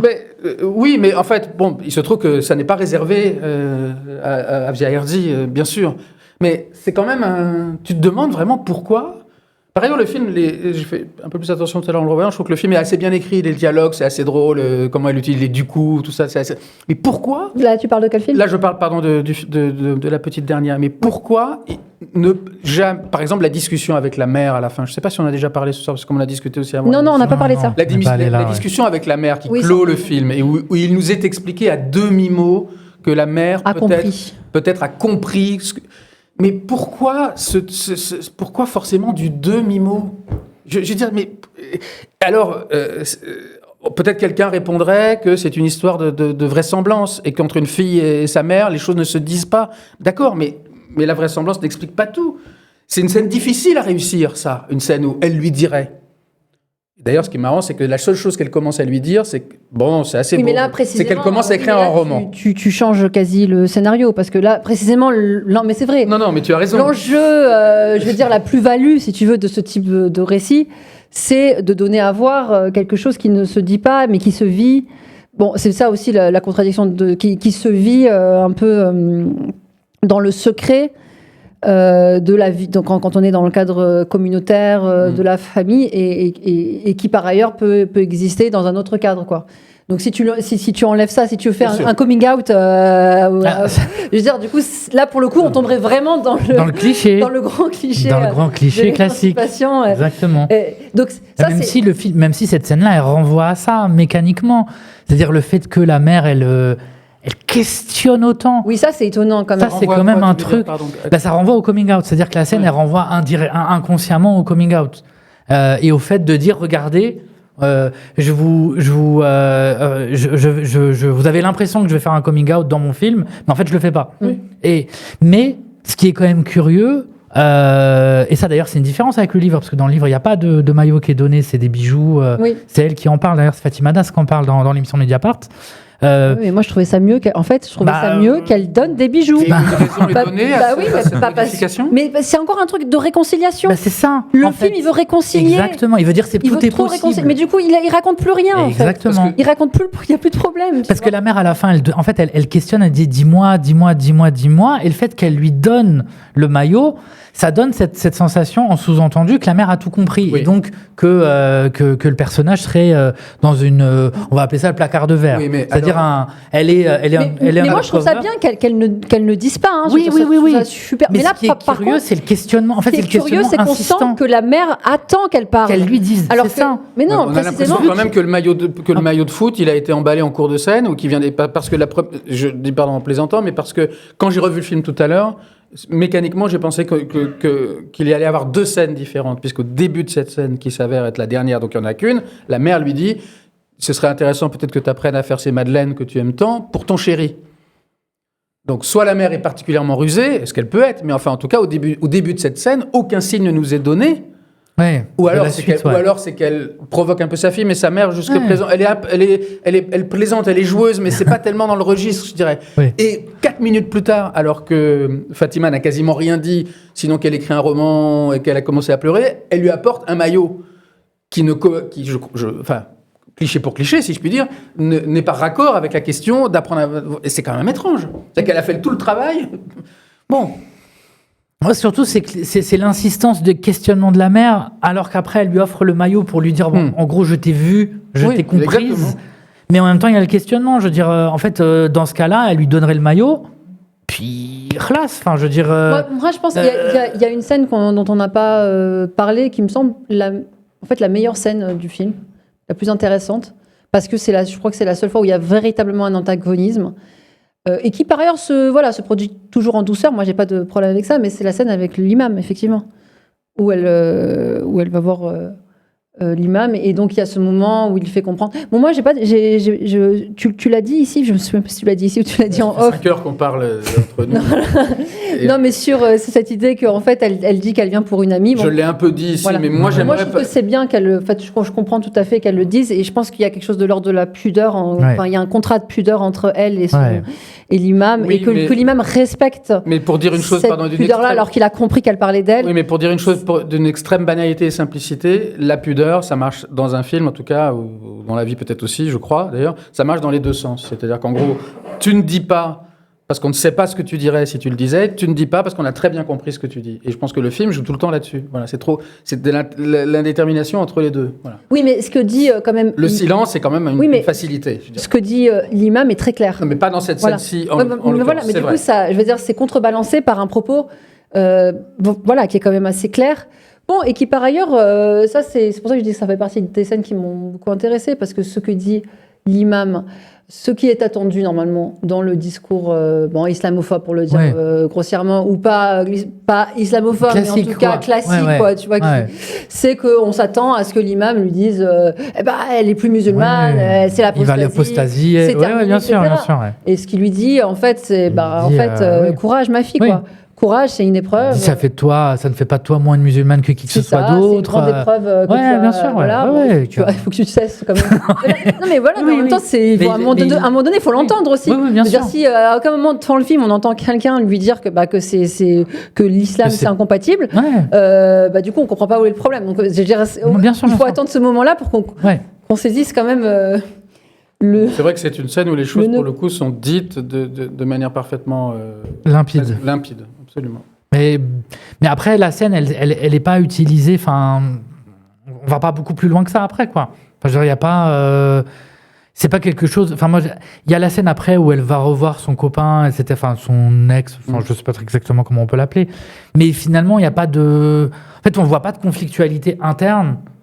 Après, quoi. Non, par ailleurs, moi j'aime beaucoup ce que disait Louisa tout à l'heure, c'est cette étrange, on pourrait presque dire deux poids deux mesures, entre le fait que la question sexuelle, la question homosexuelle est traitée comme une question politique qui engage une communauté, donc elle va rencontrer sur son chemin un certain nombre de types d'homosexuels, exubérante, pas exubérante, blanche, pas blanche, manifestante, pas manifestante, voilà, ayant la sexualité débridée, n'ayant pas la sexualité débridée, alors que la religion, et je ne fais ici que reprendre ce que tu dis, parce que j'aimerais bien peut-être que tu développes là-dessus, alors que la religion est traitée comme une question, même tu disais, toi, pas intérieure, mais comme une question strictement personnelle. Individuelle, Individuelle, alors que quand même... Voire théologique. Voilà. Oui. Non, mais c'est vrai. Comme une question presque...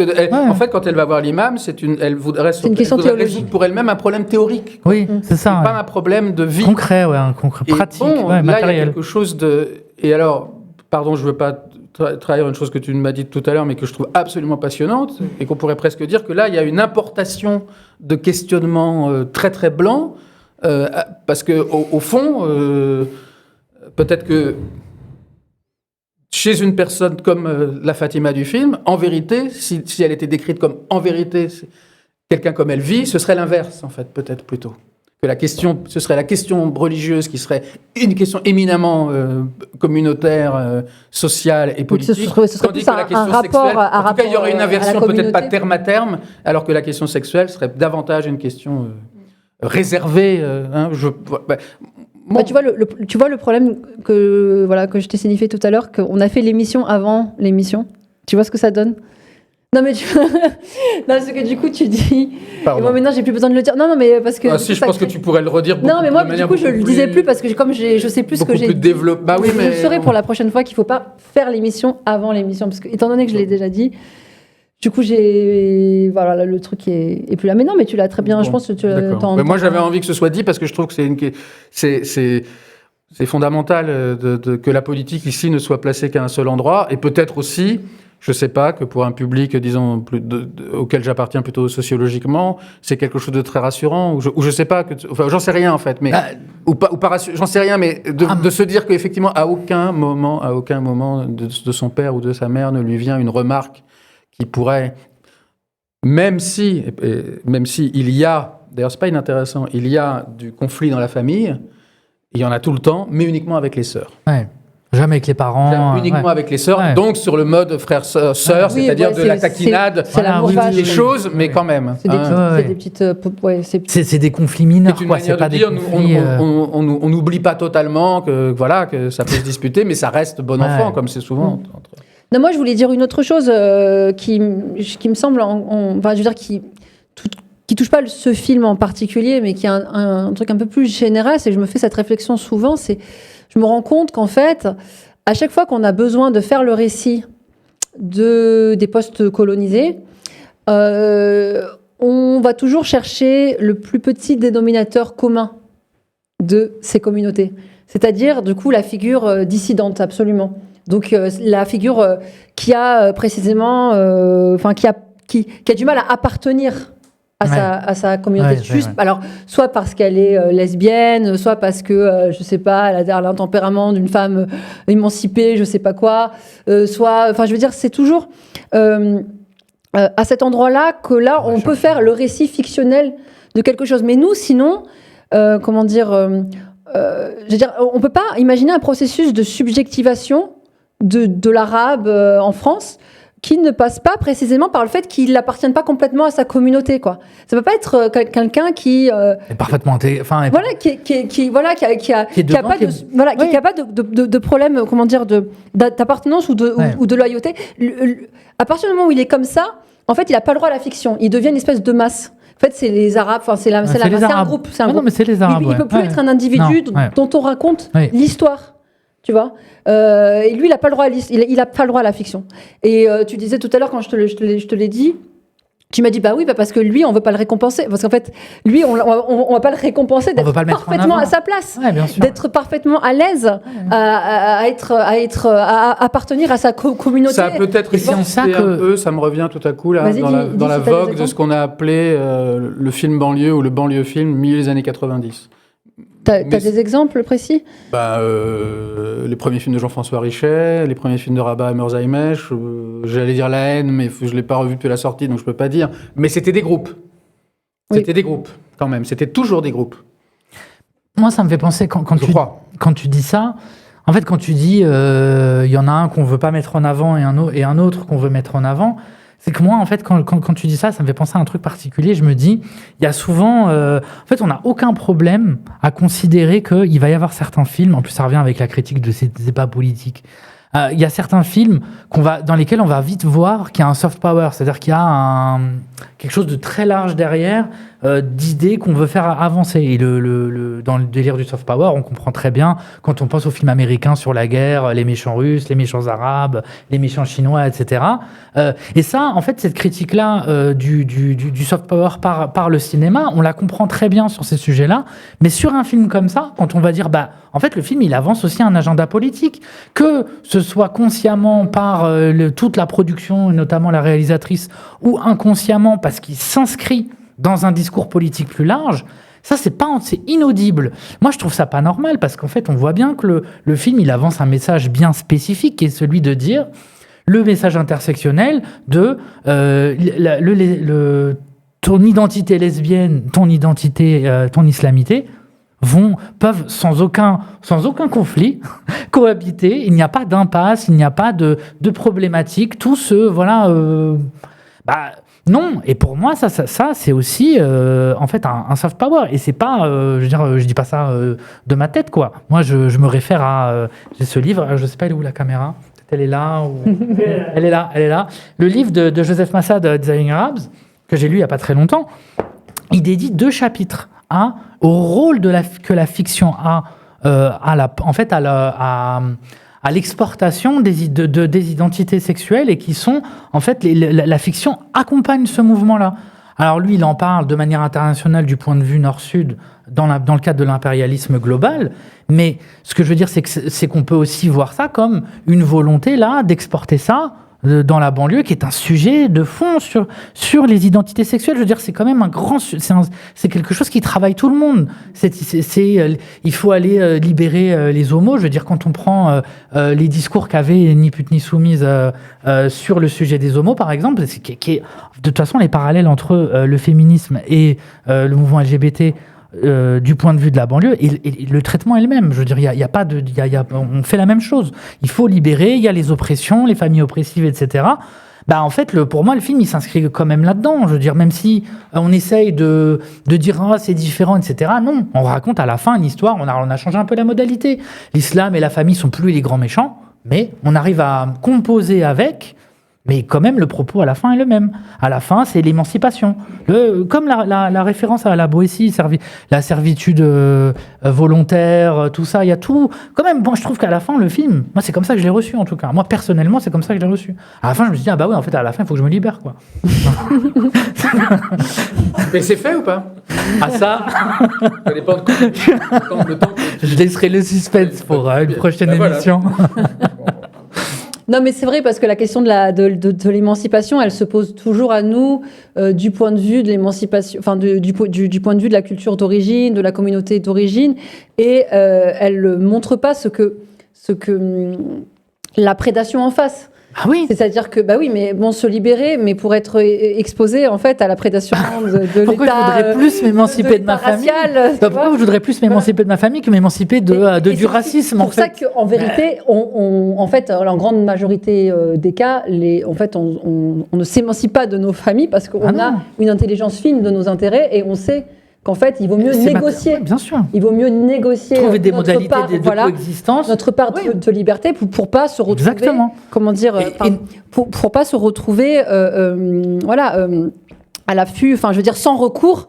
Le jour où on est exposé à la violence, d'État, la violence structurelle. Et ces négociations, c'est important parce qu'en fait, elles sont évoquées dans le film, mais elles sont pas dites elles sont pas explicitées. Mais ces négociations, elles passent notamment par le fait d'avoir 2 vies. Ça, c'est quelque chose qui est très présent, je veux dire, d'avoir un truc segmentant. Et c'est pour ça que tu disais au début, en fait, on ne voit pas comment elle arrive à raccorder les vies, ce qui est le... Mais ça, en plus, ça dépasse l'expérience lesbienne, parce qu'avoir 2 vies, je suis désolée, moi, je suis femme arabe, je sais très bien ce que ça veut dire. Mais bien sûr. Je veux dire, on est tous schizophrènes, on a tous vécu ce truc. Donc, je veux dire, moi, c'est pas comme si... Non, mais c'est ça, bien sûr. Mais justement, je sais que cette chose-là, elle peut faire récit précisément à ces endroits où on est... Exactement. Mais et que le film, non mais je veux dire, le film a mis ça en avant, et notamment la scène de la fin, là on en a déjà parlé, mais le fait le rapport à savoir, pas savoir, exprimer, pas exprimer, ça fait partie des modalités, notamment une des modalités importantes, c'est de pas exprimer, c'est de le garder, soit effectivement c'est sous-entendu, tacite, mais en tout cas de ne pas l'exprimer. Et en fait tout le monde trouve, en fonction du contexte dans lequel il est, de sa famille, des différentes configurations familiales qu'il peut y avoir, en fait pour exister et rester et ne pas rompre, parce qu'effectivement le dire, le proclamer, ça change quelque chose fondamentalement. Mais en l'occurrence, j'essaie de comprendre en effet pourquoi ce point que vous soulevez qui est fondamental, qui est le fait d'avoir 2 vies, pourquoi c'est si peu l'objet du film. Pourquoi en effet il n'y a jamais de contraste vraiment entre... Enfin, en tout cas, pas de contraste marqué entre une vie et une autre. Peut-être ça rejoint une fois de plus le fait que la religion étant il n'y a pas que la religion et la famille étant traitée comme une question purement intérieure, elle ne produit pas, elle n'est pas montrée comme quelque chose qui donnerait à proprement parler lieu à une vie. Oui. Alors que de l'autre côté, oui, il y a une vie puisqu'il y a des lieux, il y a une sociabilité, il y a des sites, il y a une voiture, etc. Enfin, bon. Mais surtout, on peut pas mettre à équidistance ces 2 vies. C'est pour ça que j'étais moi-même un peu embarrassé. Voilà. Je dis pas elles n'opèrent pas la même fonction. Et je veux dire, il faut nous faire. En fait, quand tu dis il y a une absence de la question raciale, le fait qu'il n'y ait pas de racisme, mais aussi, en fait, ça, c'est aussi une clé. S'il y avait eu du racisme, c'est une clé de compréhension pour comprendre pourquoi, justement, elle ne rompt pas avec sa famille. Parce qu'en face, il y a une hostilité. C'est l'enjeu, en fait. L'hostilité, si on nous enlève parce qu'elle pourrait rompre dans l'autre sens, voilà. Si on nous enlève cet enjeu-là de la question raciale, on pourrait se dire, mais vas-y, qu'est-ce qui te retient on va prendre ton appart. On pourrait dire l'amour. La question raciale, elle apparaît quand même un peu, mais d'une manière qui est plutôt, j'allais dire savoureuse, qui est le fait ou souriante, disons, qui est le fait que lors de ses premiers rendez-vous Tinder, elle donne toujours une explication, elle donne toujours d'un prénom différent, et elle se présente toujours comme d'une origine différente. Mais ça sert, en l'occurrence, une sorte d'exotisme des désirs. Oui, non, mais ça sert pour que ses partenaires futurs disent « Ah, t'es égyptienne, ah, voilà ». Mais c'est quand même aussi une manière de dire que cette question-là n'est pas totalement, occultée. Mais elle est versée au crédit. Mais c'est très superficiel, je veux dire. C'est très superficiel comme c'est de l'habillage. Pour moi, j'ai tous les caractéristiques banlieue, arabité, islamité. Pour moi, c'était que de l'habillage et la substance en était vidée. Mais c'est ce qu'on a dit. Mais il y a d'autres choses, par exemple, dans le film qui sont curieuses, parce que c'est quand même pour montrer qu'il nous a intéressés, mais je pense que tout le monde en est convaincu. Dans son groupe d'amis à la fac, il y a le garçon qui est le plus exubérant et le plus drôle, a une sorte de handicap qui n'est pas nommé. Et qui est, moi, je suis un peu embarrassé. Je ne sais pas lequel il est, parce qu'il est, disons, il a un peu... Et ça, c'est très intéressant parce que c'est un particularisme, voilà, mais il n'est pas nommé du tout. Mais il est là quand même, et c'est un beau personnage. Mais tu trouves pas que ça participe du truc un peu panel, quoi ? En effet. Mais en même temps, j'ai trouvé ça intéressant parce que il est, alors que les mecs à côté sont plutôt des minets, disons, lui, il n'est pas minet du tout. Et en même temps, c'est le plus séducteur. Enfin, c'est lui qui, en tout cas, qui vient vers elle le plus vite. J'ai trouvé que mais ça participe effectivement, en fait, beaucoup de choses. Enfin, je trouve qu'il y a très peu. En fait, elle est vraiment, pour moi, beaucoup trop au centre du film. C'est quand même un film, je le répète, qui nous montre donc, beaucoup de fois le même plan. Et comme l'arrière-plan en général est flouté ou abstrait, voilà. Mais parfois, quand même, il y a l'environnement, et l'environnement prend quand même en charge beaucoup de choses. C'est-à-dire cette scène dont on parlait lorsqu'elle est encore au lycée, où elle s'en prend à un type, et qui est une scène qui fait double ou triple usage, qui nous permet à nous peut-être de comprendre pour la première fois. Enfin, on le sait déjà en entrant dans la salle. Mais enfin, le film pour la première fois nous dit que peut-être si elle réagit comme ça, ce que tu disais tout à l'heure, c'est par refoulement. En même temps, ça reconduit aussi quand même le cliché de la lesbienne au masse, puisqu'elle tabasse l'autre. Mais voilà, hein, c'est toujours, on a toujours l'impression de, on prend, voilà. Bon.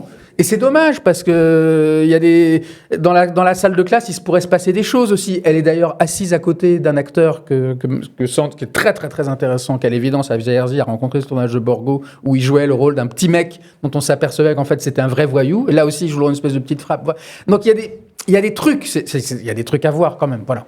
Mais bon, peut-être non, mais là, j'ai remarqué qu'il y avait beaucoup de personnes qui demandaient qu'on parle aussi du personnage. De l'actrice asiatique. Parce que tu m'en as dit des choses pareilles avant. Tu vas me dire qu'il faut... Oui, Jihan, qui est donc... Non, mais je trouvais ça intéressant ce que tu disais. Je crois que c'est Gina. Hein. Non, parce que ce que tu disais, c'est que... c'est pas ça. Si, c'est Gina, et elle est appelée Jihan par le médecin. Et la bourde du médecin m'est restée. Tu as raison. Ce que tu disais, c'est qu'elle était absolument fantomatique. Elle est fantomatique déjà parce qu'elle a rapport aux fantômes. Oui. Elle l'évoque très vite. Elle est fantomatique parce qu'elle disparaît de manière très brutale, assez brutale. Après avoir été découverte au petit matin à Garde, elle est déjà fantomatique. Elle est fantomatique aussi parce qu'elle vient résoudre une autre des contradictions. Là aussi, on en a parlé, mais peu importe. Ça va être agaçant finir par être agaçant pour les gens, donc j'arrête. Parce que, manifestement, ou sans doute, Fatima ne peut pas être en couple avec une autre femme arabe parce que, je ne sais pas, en tout cas, ça ne viendrait pas... L'émancipation, manifestement, ne se réaliserait pas. Hein on pourrait presque dire en ironisant, à quoi bon devenir lesbienne si c'est pour rester chez soi?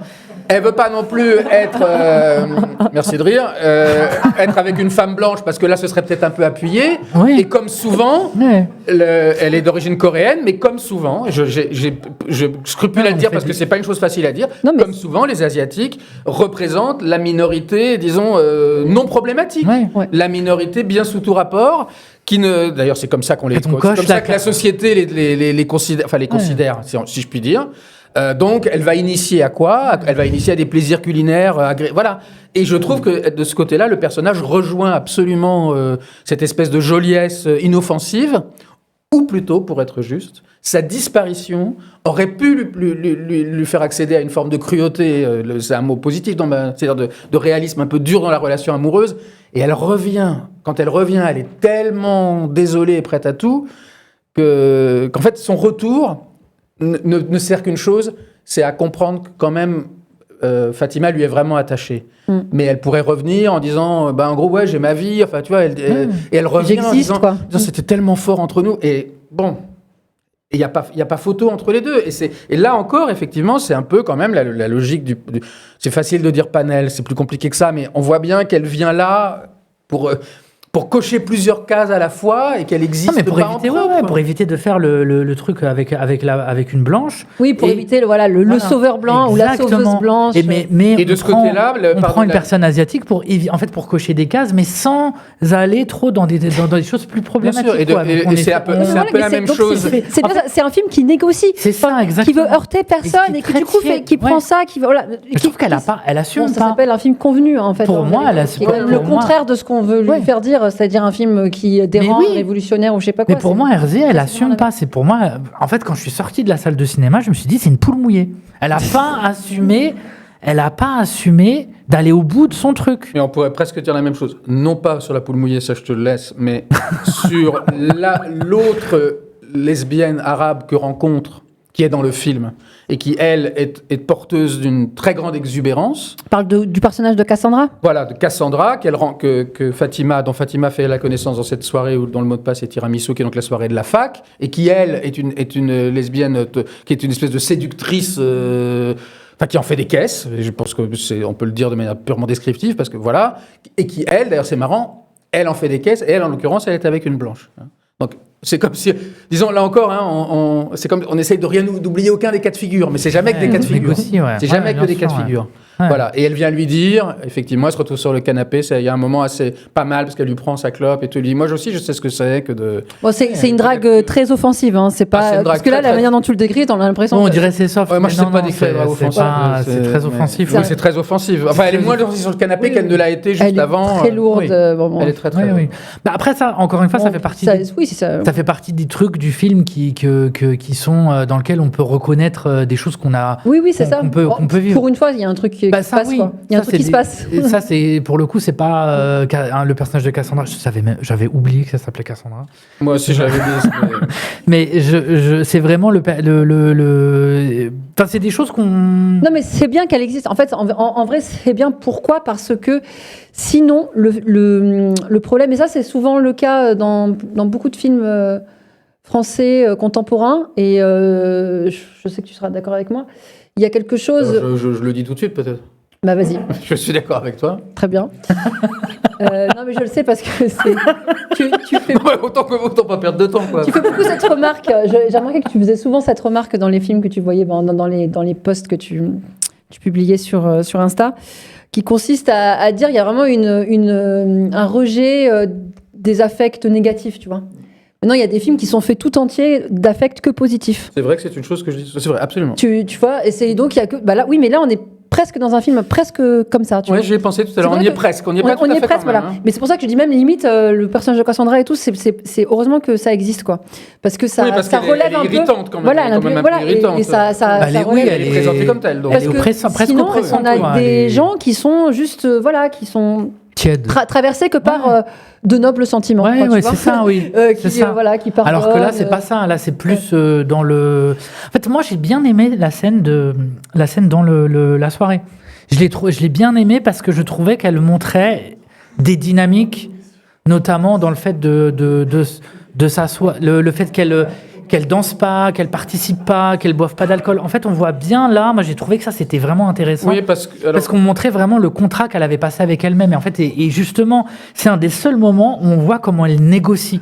C'est-à-dire, elle dit, je lâche quelque chose, mais il y en a un, je le reprends. Et là, on le voyait, c'est subtil, mais c'était bien démontré. Mais parce que c'est un des... je n'avais pas pensé comme ça, mais pardon, je suis d'accord avec toi, parce qu'effectivement, c'est un des moments où elle, qui a quand même une présence physique très particulière, est mise en rapport dans un cadre festif, donc plutôt quand même dans un cadre agréable, avec d'autres manières de se tenir, et qui ne sont pas toutes, à la différence du concert Vive les lesbiennes, à la différence de la Gay Pride, qui ne sont pas toutes là, toutes ces présences ne sont pas là pour remplir encore une fois des objectifs de représentativité. C'est ça, ouais. Il y a des gens dont on ne connaît pas les assignations tout de suite, dont on ne sait pas exactement ce qu'ils veulent, voilà.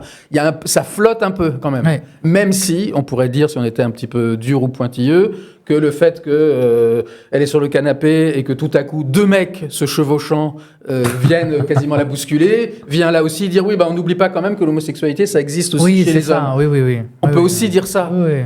Parce qu'on sait très bien que quand on voit un film, on n'arrête pas nous-mêmes d'allumer les petites lumières en disant, ah oui, tiens, ok, peut-être. Mais c'est vrai que cette scène, elle est plutôt étonnante parce que le fait qu'il y a Elle fonctionne aussi, à mon avis, sur une fausse piste, ce qui n'est pas très fréquent dans le film. C'est que le fait qu'il y ait un mot de passe, peut-être nous donne à croire qu'elle va accéder à une fête, disons, je ne sais pas, par exemple, uniquement lesbienne, enfin un truc qui lui donne accès, à laquelle elle n'aura accès que via sa nouvelle sociabilité. Or, cette nouvelle sociabilité, c'est pas du tout celle-là, c'est celle de la fac. Bon, mais ça, c'est pas, on est dans, ouais, et puis il y a d'autres qui disent je suis la cousine, enfin je sais pas quoi, elle est la cousine, il y a des trucs tout à coup qui sont pas tout de suite. Oui, je suis assez d'accord. Mais c'est vrai que, par contraste, moi j'ai souffert, il faut dire ce qui est, à la fois pendant le concert Vive les lesbiennes et pendant la Gay Pride. J'espère qu'on me croira, c'est pas pour des raisons évidemment d'homophobie, mais parce que j'ai l'impression à ce moment-là qu'on me donne. Comment dire que vraiment ce n'est que du poster quoi. C'est-à-dire que dans le concert il y a une série de plans sur des jeunes femmes qui dansent et vraiment c'est comme poster. Si on disait voici la lesbienne à cheveux courts, voici la lesbienne à tresse, voici celle qui ressemblerait éventuellement une hétéro mais pas de chance. Oui il y a un côté musée des curiosités. Oui. Mais comme c'est souvent le cas dans les films qui nous concernent, enfin il y a souvent ce truc on a tendance et d'ailleurs c'est un réflexe qui même je dirais, est contre-productif entre guillemets parce que c'est vraiment c'est tendre le bâton quoi pour se faire battre parce que évidemment que si on commence à vouloir représenter, voilà, c'est-à-dire moi je représente ça, et ben forcément en face on peut très vite te dire oui mais sauf que ça tu l'as pas représenté ça, enfin, tu vois il manquera toujours en fait il y aura toujours une recherche, ne sera jamais assez complet, voilà il sera jamais exhaustif, tu vois, il y aura toujours quelqu'un qui mais la lesbienne qui la photo de famille qui est handicapée elle est ouf et celle qui est aussi ça et celle qui en fait ça par ailleurs je me semble avoir aperçu quelqu'un qui est handicapé dans le truc parce qu'il y a quelqu'un qui est assis en tout cas qui est alors bon mais voilà, qui est chevauché, donc on se dit bon, peu importe. C'est même un piège, je veux dire, c'est une course folle, quoi, que le film évidemment va pas pouvoir assumer complètement. Tu peux pas cocher toutes les cases, c'est pas possible. Oui, si tu penses à te dire, oui, mais c'est important de représenter. T'as envie de dire oui, mais c'est aussi important de représenter des lesbiennes asthmatiques et pourquoi pas asthmatiques aussi. Je veux dire, t'as envie de dire, oui, qui parle des lesbiennes asthmatiques, tu vois. À chaque fois, tu peux rajouter un truc, quoi. Ça devient bon voilà quoi. Bon moi je pensais vraiment j'allais commencer comme ça l'émission, c'est bien de le terminer aussi, de la terminer comme ça finalement. Et donc nous allons la recommencer. mais non mais on est reparti pour un tour. En vrai, je voulais commencer par dire qu'on a même hésité à faire cette émission parce qu'on s'est dit après avoir vu le film. Putain, on a rien. Je crois qu'on n'a pas grand-chose à dire. Alors moi, j'ai pas dit putain, je pense, mais moi je l'ai dit. On s'est dit non, mais est-ce que ça fait une émission ?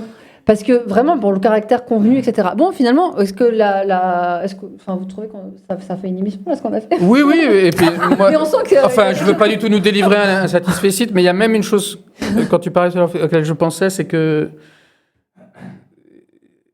je pense qu'il y a beaucoup de choses que nous avons dites ce soir. Et que nous avons dit également la fois précédente autour de Oui, le film de Nada Lapide, qui, je ne veux absolument pas, je prends une précaution de plus, dire qu'on dit tout haut ce que les gens pensent tout bas, mais je pense qu'il y a beaucoup de choses qu'on se dit qui sont de l'ordre de l'évidence. Mais je pense que aussi bien, et Dieu sait qu'ils sont différents, le film de Nada Lapide que ce film-ci, c'est des films, et là je vais parler de ma boutique, que la critique aujourd'hui n'a pas les moyens de refuser. Voilà. Parce que si tu refuses un film comme ça, là, tu es tout de suite suspect.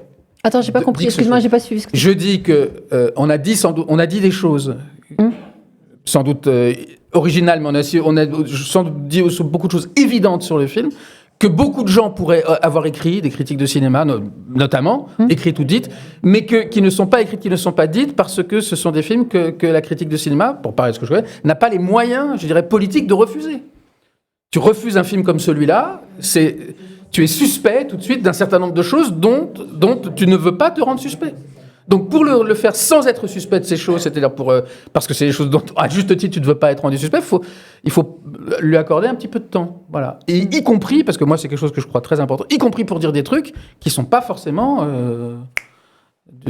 comment dire, j'allais dire révolutionnaires, on a le mot déjà, tu vois, qui sont pas forcément très originaux, quoi. Voilà. Voilà. Moi, je pense que c'est ce que produit un film comme celui-là, c'est de la part c'est un commentaire d'accompagnement en fait, c'est un commentaire d'accompagnement parce que tu te dis, les gens ne se le disent pas comme ça, mais en gros ils savent dans les rédactions, c'est des choses que j'ai connues, on peut pas, peut-être, je sais pas ce qu'on a fait les cahiers, je crois que dans les cahiers ils en disent c'est une petite note, donc, mais la plupart c'est on se dit on n'a pas les moyens de refuser un film comme ça, on n'a pas les moyens. Ça veut dire quoi si oui, ça on n'a pas les moyens. En revanche, nous on a les moyens. Moi personnellement mais je veux dire, nous comme on s'inscrit je voudrais insister aussi sur le fait que ça passe aussi par dire des trucs qui sont très simples en fait. Oui. Voilà, et que sans doute la plupart des spectateurs se disent. Oui, déjà eux-mêmes, bien sûr. Ouais. Mais c'est pas parce qu'ils se le disent dans le silence de la salle que c'est inutile de les répéter. Bien sûr. Ouais. Voilà, et c'est ce qui m'a beaucoup frappé. Je veux pas dans les retours que j'ai eu moi. Sans doute, moi, parce que je suis dans cet endroit inhabituel pour moi, les retours que j'ai eu de la première émission, c'est que j'ai vraiment le sentiment que beaucoup de gens s'est dit « Ah, ça fait du bien de l'entendre ». Alors, c'est compliqué de dire ça, parce que on est presque à dire « Ah oui, encore une fois, on dit tout ce que les gens pensent tout ». Ça fait du bien de l'entendre. Bon, on a quand même une préoccupation, tu sais, qui est celle de est-ce qu'on va trouver un film qu'on aime. Enfin, je veux dire, parce que là, on a l'impression. C'est vrai. Qu'on passe son temps qu'on s'engage dans une émission qui. Je sais pas, tu es la seule, je crois, autour de cette table, à avoir vu le film dont nous pensons qu'il pourrait être le prochain. Ouais, alors, sur la liste. le prochain qui était prévu, c'était L'étranger, donc l'adaptation de L'étranger d'Albert Camus par Ozon. Donc que tu as vu, toi. Que j'ai Moi, vu, non. ouais, que j'ai vu. Je pense pas non plus. Non, moi, j'ai Sorti pas hier. vu. Non, j'ai pas vu. Mais là, pareil, que comme celui-ci, je sais pas si ça fait une émission, j'ai besoin d'y réfléchir encore. Mais je veux rien spoiler. Hein. Bon, moi, j'ai Moi, je pense qu'il y a des choses à dire et tout, hein, mais voilà. Mais, Bon, moi, j'ai- après, pardon, on a mais- eu ce truc de est-ce que c'est grave si on dit des choses. Moi, Si je on crois fait pas que ce soit des grave. films, voilà. Mais en même temps, on ne peut pas inventer les films qu'on aime. Enfin, je veux dire, voilà. Je crois s'ils pas que ce sont- soit grave, mais s'ils j'ai sont une pas là, ils sont pensée pas pour là. la personne qui sur Instagram tout à l'heure m'a demandé combien de temps durait l'émission, à qui j'ai répondu pas plus de 6 heures. Voilà. Non, une chose qu'on s'est dit, je sais pas s'il faut dire dit ou dite, c'est qu'il serait intéressant aussi de choisir un film qui, a priori, est exempt et complètement vide des enjeux qui sont les nôtres. Voilà.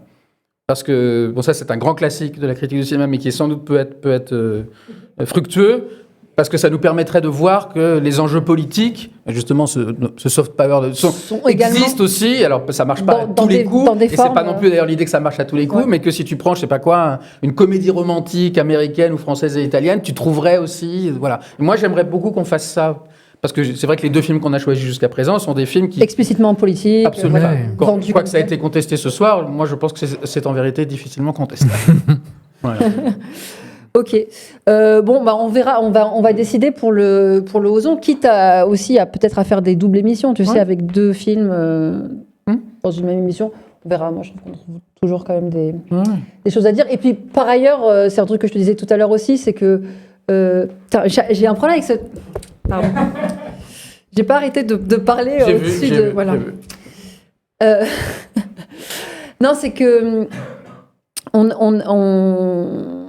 a aussi, enfin la critique cinéma actuellement, elle est essentiellement, c'est essentiellement de la critique promotionnelle, quoi.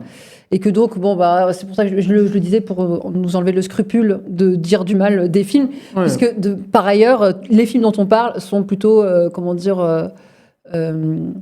font l'objet de très larges grands éloges éloges, ouais. dans toute Ouais. la presse médiatique. Alors celui-ci, La Petite Charnière, c'est vraiment la folie, ouais. c'est vraiment la folie. Donc bon, c'est pas, voilà, je crois pas que. Mais je voudrais juste, je sais plus, tous les deux à un moment vous avez, enfin, et puis moi aussi un peu, mais surtout vous avez dit à quel point c'était un film qui essayait de faire en sorte de ne blesser personne. Ouais.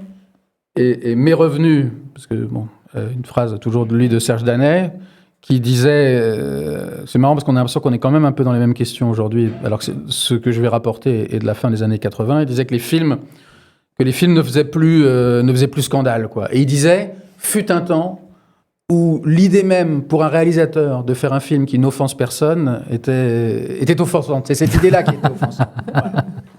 Il disait qu'il n'y avait de film qu'à la condition que ça puisse faire scandale, quoi. Bon, eh bien, on s'arrête là. Qu'en pensez-vous? Ouais. Est-ce que c'est bon? On a combien de temps d'émission là? Ils sont rapides, là. Bon, bah, c'est parfait. Ah, c'est bien. 1h47. Et Rabat et Amarzani Moi, fait j'aimerais quoi en bien ce moment? faire Je ne gagner. sais pas. Ah, dossier 137. Oui, je pense que c'est une très bonne idée, ça. Moi, j'aimerais bien dire 2-3 mots. Ah, ben oui, bien sûr. ouais, en fait. En fait, moi, j'ai vu le film et j'ai lu le livre avant. Enfin, j'ai écouté le livre avant. J'ai écouté. Lu par elle? C'était elle qui le faisait Je la lecture? crois pas, non, je crois pas. Et en fait, moi, j'ai trouvé le livre. En fait, je vais dire vraiment ce que j'ai pensé. J'ai trouvé le livre en partie impudique. Et moi, j'aurais dû, parce qu'en fait, pourquoi je l'ai trouvé impudique? Parce qu'en fait, je me suis beaucoup mis à sa place. Et en fait, ça m'a vraiment marqué. Il y a beaucoup de choses qu'elle dit qui sont hyper touchantes, quoi. On voit bien qu'elle écrit. Donc l'autrice Fatima Das, j'ai oublié de la nommer, elle écrit elle a vraiment écrit avec ses tripes, quoi. Moi, c'est comme ça que je le vois. Je sais pas si c'est le bon terme, mais moi je vois ça un peu viscéral, quoi. Il y a un truc vraiment elle attrape le côté géographique, le côté, elle va beaucoup parler de son rapport à la religion et vraiment elle en parle extensivement. C'est super touchant et c'est pour ça que j'ai trouvé ça impudique, parce que en fait je me suis transféré. Enfin, j'ai fait un transfert et je me suis dit, moi jamais je pourrais faire ça. Moi jamais, mais pas dans un mode. Mais quand tu dis impudique, c'est un terme péjoratif dans ta bouche. Ouais, quand même, ouais. Dans le sens, moi, j'aurais trop de pudeur par rapport à ma famille pour l'avoir fait, mais c'est pas, en fait, c'est péjoratif, mais en même temps, c'est parce que je me suis vachement, il y a eu un truc d'attachement avec le récit. Et Par ailleurs, ce qui fait office de coming out annoncé dans le film, c'est précisément le livre. Hein. Ouais, bah oui, bien Parce sûr. qu'en fait, elle dit je vais écrire un livre. En fait, c'était une manière de dire à sa mère. En fait, Absolument, je vais écrire un roman. Ouais, tu vas comprendre à ce moment-là. En lisant le livre. Ça, c'est assez beau, Ouais. je trouve, comme de cette façon d'un peu de rendre Oui, moi hommage au livre. Ouais. J'ai trouvé ça assez beau. Moi aussi. J'écris un roman et bref, tu le la liras. mère quoi. dit je suis dedans, elle dit bah oui, bien sûr, Ouais. et Et qu'est-ce tu que le ça liras. raconte, et puis voilà. J'attends de l'avoir fini, dit-elle. En tout cas, j'ai quand même, je me suis retrouvé dedans. En fait, dans le sens, je me suis retrouvé dedans. En fait, moi, je trouve qu'elle a réussi elle a réussi à me mettre dans son univers, qui est un univers familier, mais elle a réussi à me mettre dans son univers. Et j'ai vraiment dans l'émission de Mediapart, là, la dernière de 2025, je me suis dit, j'ai pas compris ce qu'elle faisait là, quoi. Vraiment, je me suis dit, j'ai vachement compati, quoi. Mais ce serait l'objet de notre discussion. Mais moi qui ai lu le livre, enfin peut-être, je crois que c'est ce que tu dis, excuse-moi, qui l'ai lu que pour le film, disons pour la préparation de l'émission, j'avais quand même gardé un très fort souvenir de son apparition à la rentrée littéraire 2020, je crois. Ouais. Et je pense que je suis pas le seul, mais je m'étais déjà fait la remarque que ce qui lui arrivait devait quand même pas toujours être facile, parce qu'elle a été propulsée à une vitesse. Et donc récupérée aussi à une vitesse folle. C'est-à-dire qu'à un moment, on parlait que d'elle. Ça l'a dépassé. Comme le truc, je me demande même si Virginie Despentes s'en est pas mêlée pour dire c'est elle. Donc, alors peut-être que le film est pour elle une sorte de round 2 de cette épreuve et peut-être ça va lui permettre de passer à autre chose. J'en sais rien. Mais c'est sûr que c'est une question qui pour elle est sans doute complexe, ça c'est évident. Mais je la voyais mal, je la connais pas du tout, puis je connais pas du tout les dessous, mais je la voyais mal se soustraire, si tu veux, à l'émission de Mediapart. Enfin, à une invitation comme ça, c'est compliqué, j'imagine. Enfin, ça aurait été, tu vois, un film qui a autant de visibilité. Oui, bien sûr. Précisément, elle n'a pas besoin c'est suffisant, quoi. Ça, je sais pas. Mais tu veux dire non, t'imagines, on te dit on va faire un super plateau sur Mediapart, et dit non, mais ça m'intéresse pas. J'ai pas trouvé facile par rapport à. En comparaison, je n'ai pas trouvé le film impudique. Parce qu'en fait. Parce qu'on a tout ce qu'on a dit, il a évidemment sens. Puisque maintenant on a dit qu'on le faisait, c'est ce que disait très bien Louisa plus tôt avant l'émission, c'est-à-dire que c'est le film de quelqu'un, c'est ce que tu disais, je suis d'accord là aussi, de quelqu'un qui est extérieur. Là, du coup, il n'y a pas d'impudeur, puisque c'est quelqu'un qui est extérieur et qui regarde. Mais c'est ça. Ça c'est clair. Et qui regarde ses mœurs et qui les trouve donc le film intéressantes. Et moi, je trouve ça intéressant parce que là, tout au long de l'émission, on peut être extérieur, bien sûr. Hein. Non, mais j'ai vu dans le chat des réactions qui disaient oui, mais pourquoi il n'y a pas une lesbienne sur le plateau, donc vous n'avez pas à parler, quoi. Ben oui, mais en fait, Afzia Herzi, je ne crois pas ça. Il ne semble pas qu'elle soit une lesbienne. Je veux dire, si on commence à dire ça, le livre, le film se disqualifie, est disqualifié déjà en tant que tel. Il n'y a personne qui peut en parler du livre. Il n'y a personne qui peut parler du livre. Et en plus, par ailleurs, c'est vrai qu'il y a un regard. Bref, on va peut-être pas s'étaler là-dessus, mais moi, ça se voit que c'est comme quelqu'un qui regarde une communauté dans laquelle elle n'est pas du tout insérée. Ouais, il y a un regard extérieur. C'est un regard extérieur. Il y a un regard extérieur. Bien sûr. Par ailleurs, elle s'en cache pas. Bon, elle le dit, quoi, qu'elle est allée à quelques soirées. Pardon, parce que j'en trouve que je te coupe la parole et je m'en excuse, mais c'est vrai qu'on essaie aussi de faire en sorte que ce soit vivant. Non seulement elle ne s'en cache pas, mais c'est pas un problème. Enfin, pardon, c'est un débat aujourd'hui c'est un débat qui est court, mais c'est pas un problème. Elle a tous les titres possibles de faire ce. C'est pour ça que le truc du premier concerné. Non, mais je le dis simplement parce que j'ai vu à plusieurs reprises cette truc du premier concerné, mais vous n'avez pas à la ramener sur ce film parce que vous ne savez pas de quoi vous parlez. Mais donc Afzia Herzi elle-même. Mais donc Mediapart, dans son émission Vive les lesbiennes, elle s'était présentée par un homme. Je veux dire, je comprends pas. Donc c'est pourquoi la critique. Bref, de toute façon. On a déjà, bien sûr. On sait très bien, on a fait le traitement de la parole des premiers concernés. Ça n'a aucun sens. On va faire la leçon parce que vraiment pas, quoi. Vous n'avez pas envie de terminer, c'est génial. On assiste à l'after, ça c'est bien. On assiste à l'after. C'est vrai que c'est pas mal le débrief. Il y a dans certains films des scènes de débrief qui sont choses. Mais moi, ce que je résumerais sur le livre. La dernière chose que je voulais dire, c'était que. Oui, bien sûr. Non, mais j'avais juste une dernière chose à dire sur livre-film. C'est que donc j'ai trouvé le livre impudique, je n'ai pas trouvé le film impudique, et en fait et pour finir, je trouve que le film pour moi n'a pas rendu honneur au livre, et ça j'ai trouvé ça dommage. J'ai vraiment trouvé ça dommage. C'est-à-dire, il y a ce petit moment qu'on a évoqué qui est assez beau, où elle confie à sa mère, elle dit « je suis en train d'écrire un roman », à un moment où sa mère l'interroge sur toute autre chose. Donc c'est pas mal cette manière de ramener le livre en disant, c'est un hommage, qui fait office de coming out. Mais c'est vrai que si on est d'accord pour dire qu'une adaptation littéraire est aussi une adaptation qui ne doit pas gommer la provenance littéraire, mais doit l'inscrire d'une certaine façon, elle n'est pas inscrite du tout. Du tout. Alors que le livre, lui, moi c'est ce que je voulais ajouter par rapport à ce que je disais, je suis tout à fait d'accord, mais pour moi le livre, il a ce truc, je veux dire là encore est une banalité, c'est que le livre est tout de suite la rencontre d'un propos et d'une forme. Ah bah tout oui, ouais. Il a trouvé sa forme. Exact, il a trouvé sa forme. Et c'est étonnant, mais peut-être aussi c'est les enjeux du moment qui permettent pas ça, que le film ne se pose pas cette question, pas simplement du rencontre, du propos et d'une forme, parce que on se le pose forcément. Et si cela, mais je veux dire d'inscrire quelque chose d'une trace littéraire dans le film. Ouais. La seule trace, c'est ça. Je vais écrire un roman dit du bout des lèvres, mais c'est vrai que c'est assez beau. Et puis, mais c'est autre chose. Le fait qu'elle est bonne élève, mais c'est une autre chose. On peut être bon élève sans écrire de roman. Donc c'est pas tout à fait ça. Mais en revanche, cette chose très forte, c'est marrant parce que moi j'étais persuadé que le livre avait un côté coup de poing, genre c'était je m'appelle Fatima Das, je sais pas pourquoi, alors que le livre est très doux, peut-être aussi délicat, impudique, mais délicat. Mais effectivement, et quand elle dit « je m'appelle Fatima Das », c'est pas genre je me montre à la face du monde, c'est qu'à chaque fois qu'elle dit « je m'appelle Fatima Das », je crois, c'est pour présenter une facette nouvelle de son personnage. Je suis étudiante, ou j'habite ici, ou je vis en famille. C'est à chaque fois une facette différente du personnage. Donc c'est pas, on pourrait dire, c'est pas une affirmation de type identitaire, que ce soit son identité, c'est à chaque fois pour faire varier ce que veut dire « je m'appelle ». Alors là, on peut dire, qu'il y avait matière à se poser cette question cinématographiquement. Mais le film, de toute façon, on vit un moment, en tout cas au cinéma, identitaire de dingue, le film est totalement identitaire. C'est vachement intéressant. Elle aurait pu complètement passer à côté. Elle aurait pu à un moment dire à quelqu'un « je m'appelle Fatima Das ». Et puis, la seule petite traduction, je me souviens plus si c'est dans le livre, c'est cette variation sur les prénoms qui est assez drôle. Yasmina, Linda. Linda, d'où ça vient, c'est égyptien. Il y a un peu de ça. Quand elle ment, oui. Mais ça encore, c'est versé dans l'économie de la drague. Mais moi, franchement, j'ai trouvé le livre m'a scié. Ouais. Parce qu'en plus, moi qui connais rien, contrairement à toi, connais rien à ça, je trouve aussi, comment dire, c'est bête de dire pédagogique, mais aussi elle fait en sorte qu'on puisse apprendre et comprendre plein de choses. Ouais. Plein de choses que là, on ne comprend pas du tout. Elle nous immerge, mais c'est pour ça que là, on ne comprend pas du tout dans le film. Et c'est pour ça que je dis moi, je trouve qu'elle a mis ses tripes dans le livre. Mais c'est très simple, c'est vraiment... voilà, je m'appelle Fatima Das, mon prénom veut dire ceci, j'habite ici, j'ai pas frère et sœur, elle s'appelle elle comme ça, quand je vais au truc, ça dure tant de temps, je fais ça, puis je me mets à bien aimer les trajets, puis j'aime plus les trajets, puis je vois les gens. Je sais pas, on verra. Non, c'était très bien. C'était très bien. Bon, eh bien, on va rendre l'antenne. Oui. Voilà.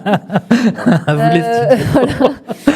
On se retrouve très bientôt. Cette fois-ci, c'est même pas dans un mois. Je crois que c'est dans 15 jours.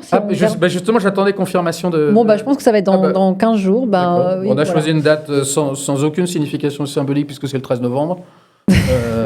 Vraiment, voilà, on est tranquille, nous. Peut-être qu'on va voir cette fameuse série, parce qu'il y a une série sur le 13 novembre. Moi, je suis en train de regarder la série qui s'appelle Des Vivants, et qui est donc sur une série de fiction disponible sur la plateforme France TV, qui est sur un groupe de rescapés du couloir du Bataclan. Et je trouve ça, je ne sais pas ce que j'en pense au fond, mais je trouve ça absolument passionnant. Ok. Voilà. Bon, on va voir. En tout cas, il y aura du Ozon, on aura l'étranger quand même. Voilà. Bon, très bien. Merci beaucoup, Faizi. Merci, Emmanuel. Merci beaucoup, Louisa. À vous. Je ne sais jamais quoi dire. Je sais qu'il y a plein de phrases toutes faites. Donner de l'argent sur le Tipeee. Donner. Donner de l'argent sur le Tipeee. Je ne sais pas, il y a quoi? Il y a autre chose. Acheter la revue. Acheter la revue. Donner de l'argent tout court, moi, j'ai envie de dire. La nouvelle revue arrive. Elle est extraordinaire, je peux le dire. Non, mais on peut pas encore la projeter. Voilà. Mais elle est en phase terminale de préparation. On est en train d'être en phase terminale. C'est bien d'être en phase terminale, mais de préparation, c'est rare.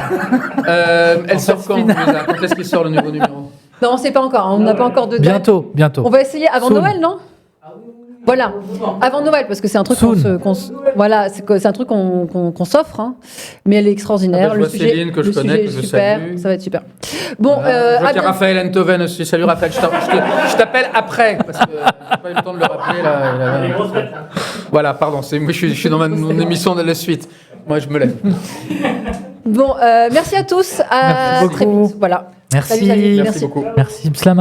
Salut. La main.